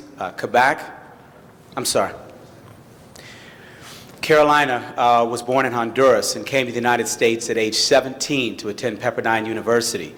She graduated with a degree in sports medicine and went on to become a chiropractor, graduated from Cleveland Chiropractic School in Los Angeles, and later started a practice in the Venice area. Carolina was an amazing person. She gave herself tirelessly to the work to better the world. She was a leader and a positive force in her Venice community. She blessed the lives of everyone who had the great fortune of knowing her. She lost a 6-week battle to a brain tumor. A few weeks before her passing, she wrote a letter to her family and friends saying the following: "Think of me only in strength as the woman, friend, wife, mother, sister, daughter, and doctor that you all know me to be. Please don't take pity or feel sorry for me and my family. Imagine we are all joining our strength, and together we will beat this invader. We need to laugh and count our blessings every day. Whatever my journey needs to be, I will accept it with pride." It is in strength that we will always think of Carolina. She is survived by her husband, Doug, son, Eric, who is 10, daughter, Ariana, who is 7. She is also survived by her mother, Liliana, Zelaya, her father, Vicente Williams, sisters Patty and Lily, and brothers Carlos and Vicente. Other tributes? Mr. Parks. Thank you, Mr. Chair. I'd like to ask us to adjourn in honor of Annie Mae Turner Battle, 36-year resident of the 8th District, passed away at the age of 59.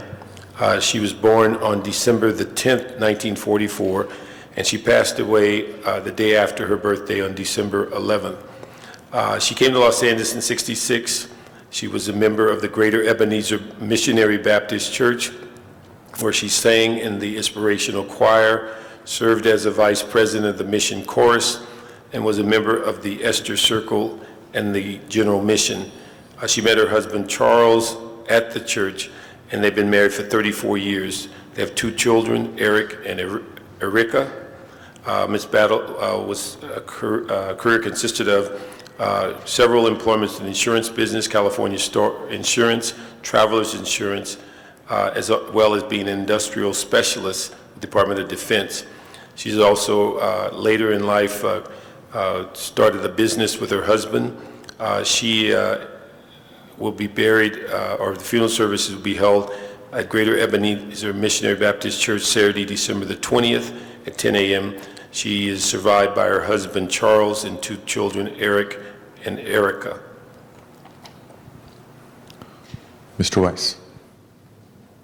Thank you, Mr. President. Colleagues, I ask that you join me in adjourning in memory of Richard Rowan, a resident of the district that I represent, who passed away a week or so ago from injuries that occurred after he was hit by a car while crossing a street.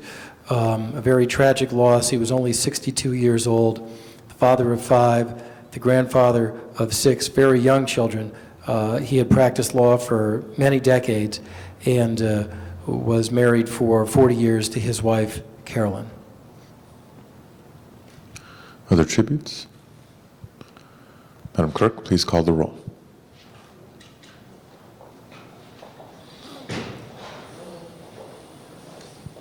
Thank you all very much. This meeting is adjourned.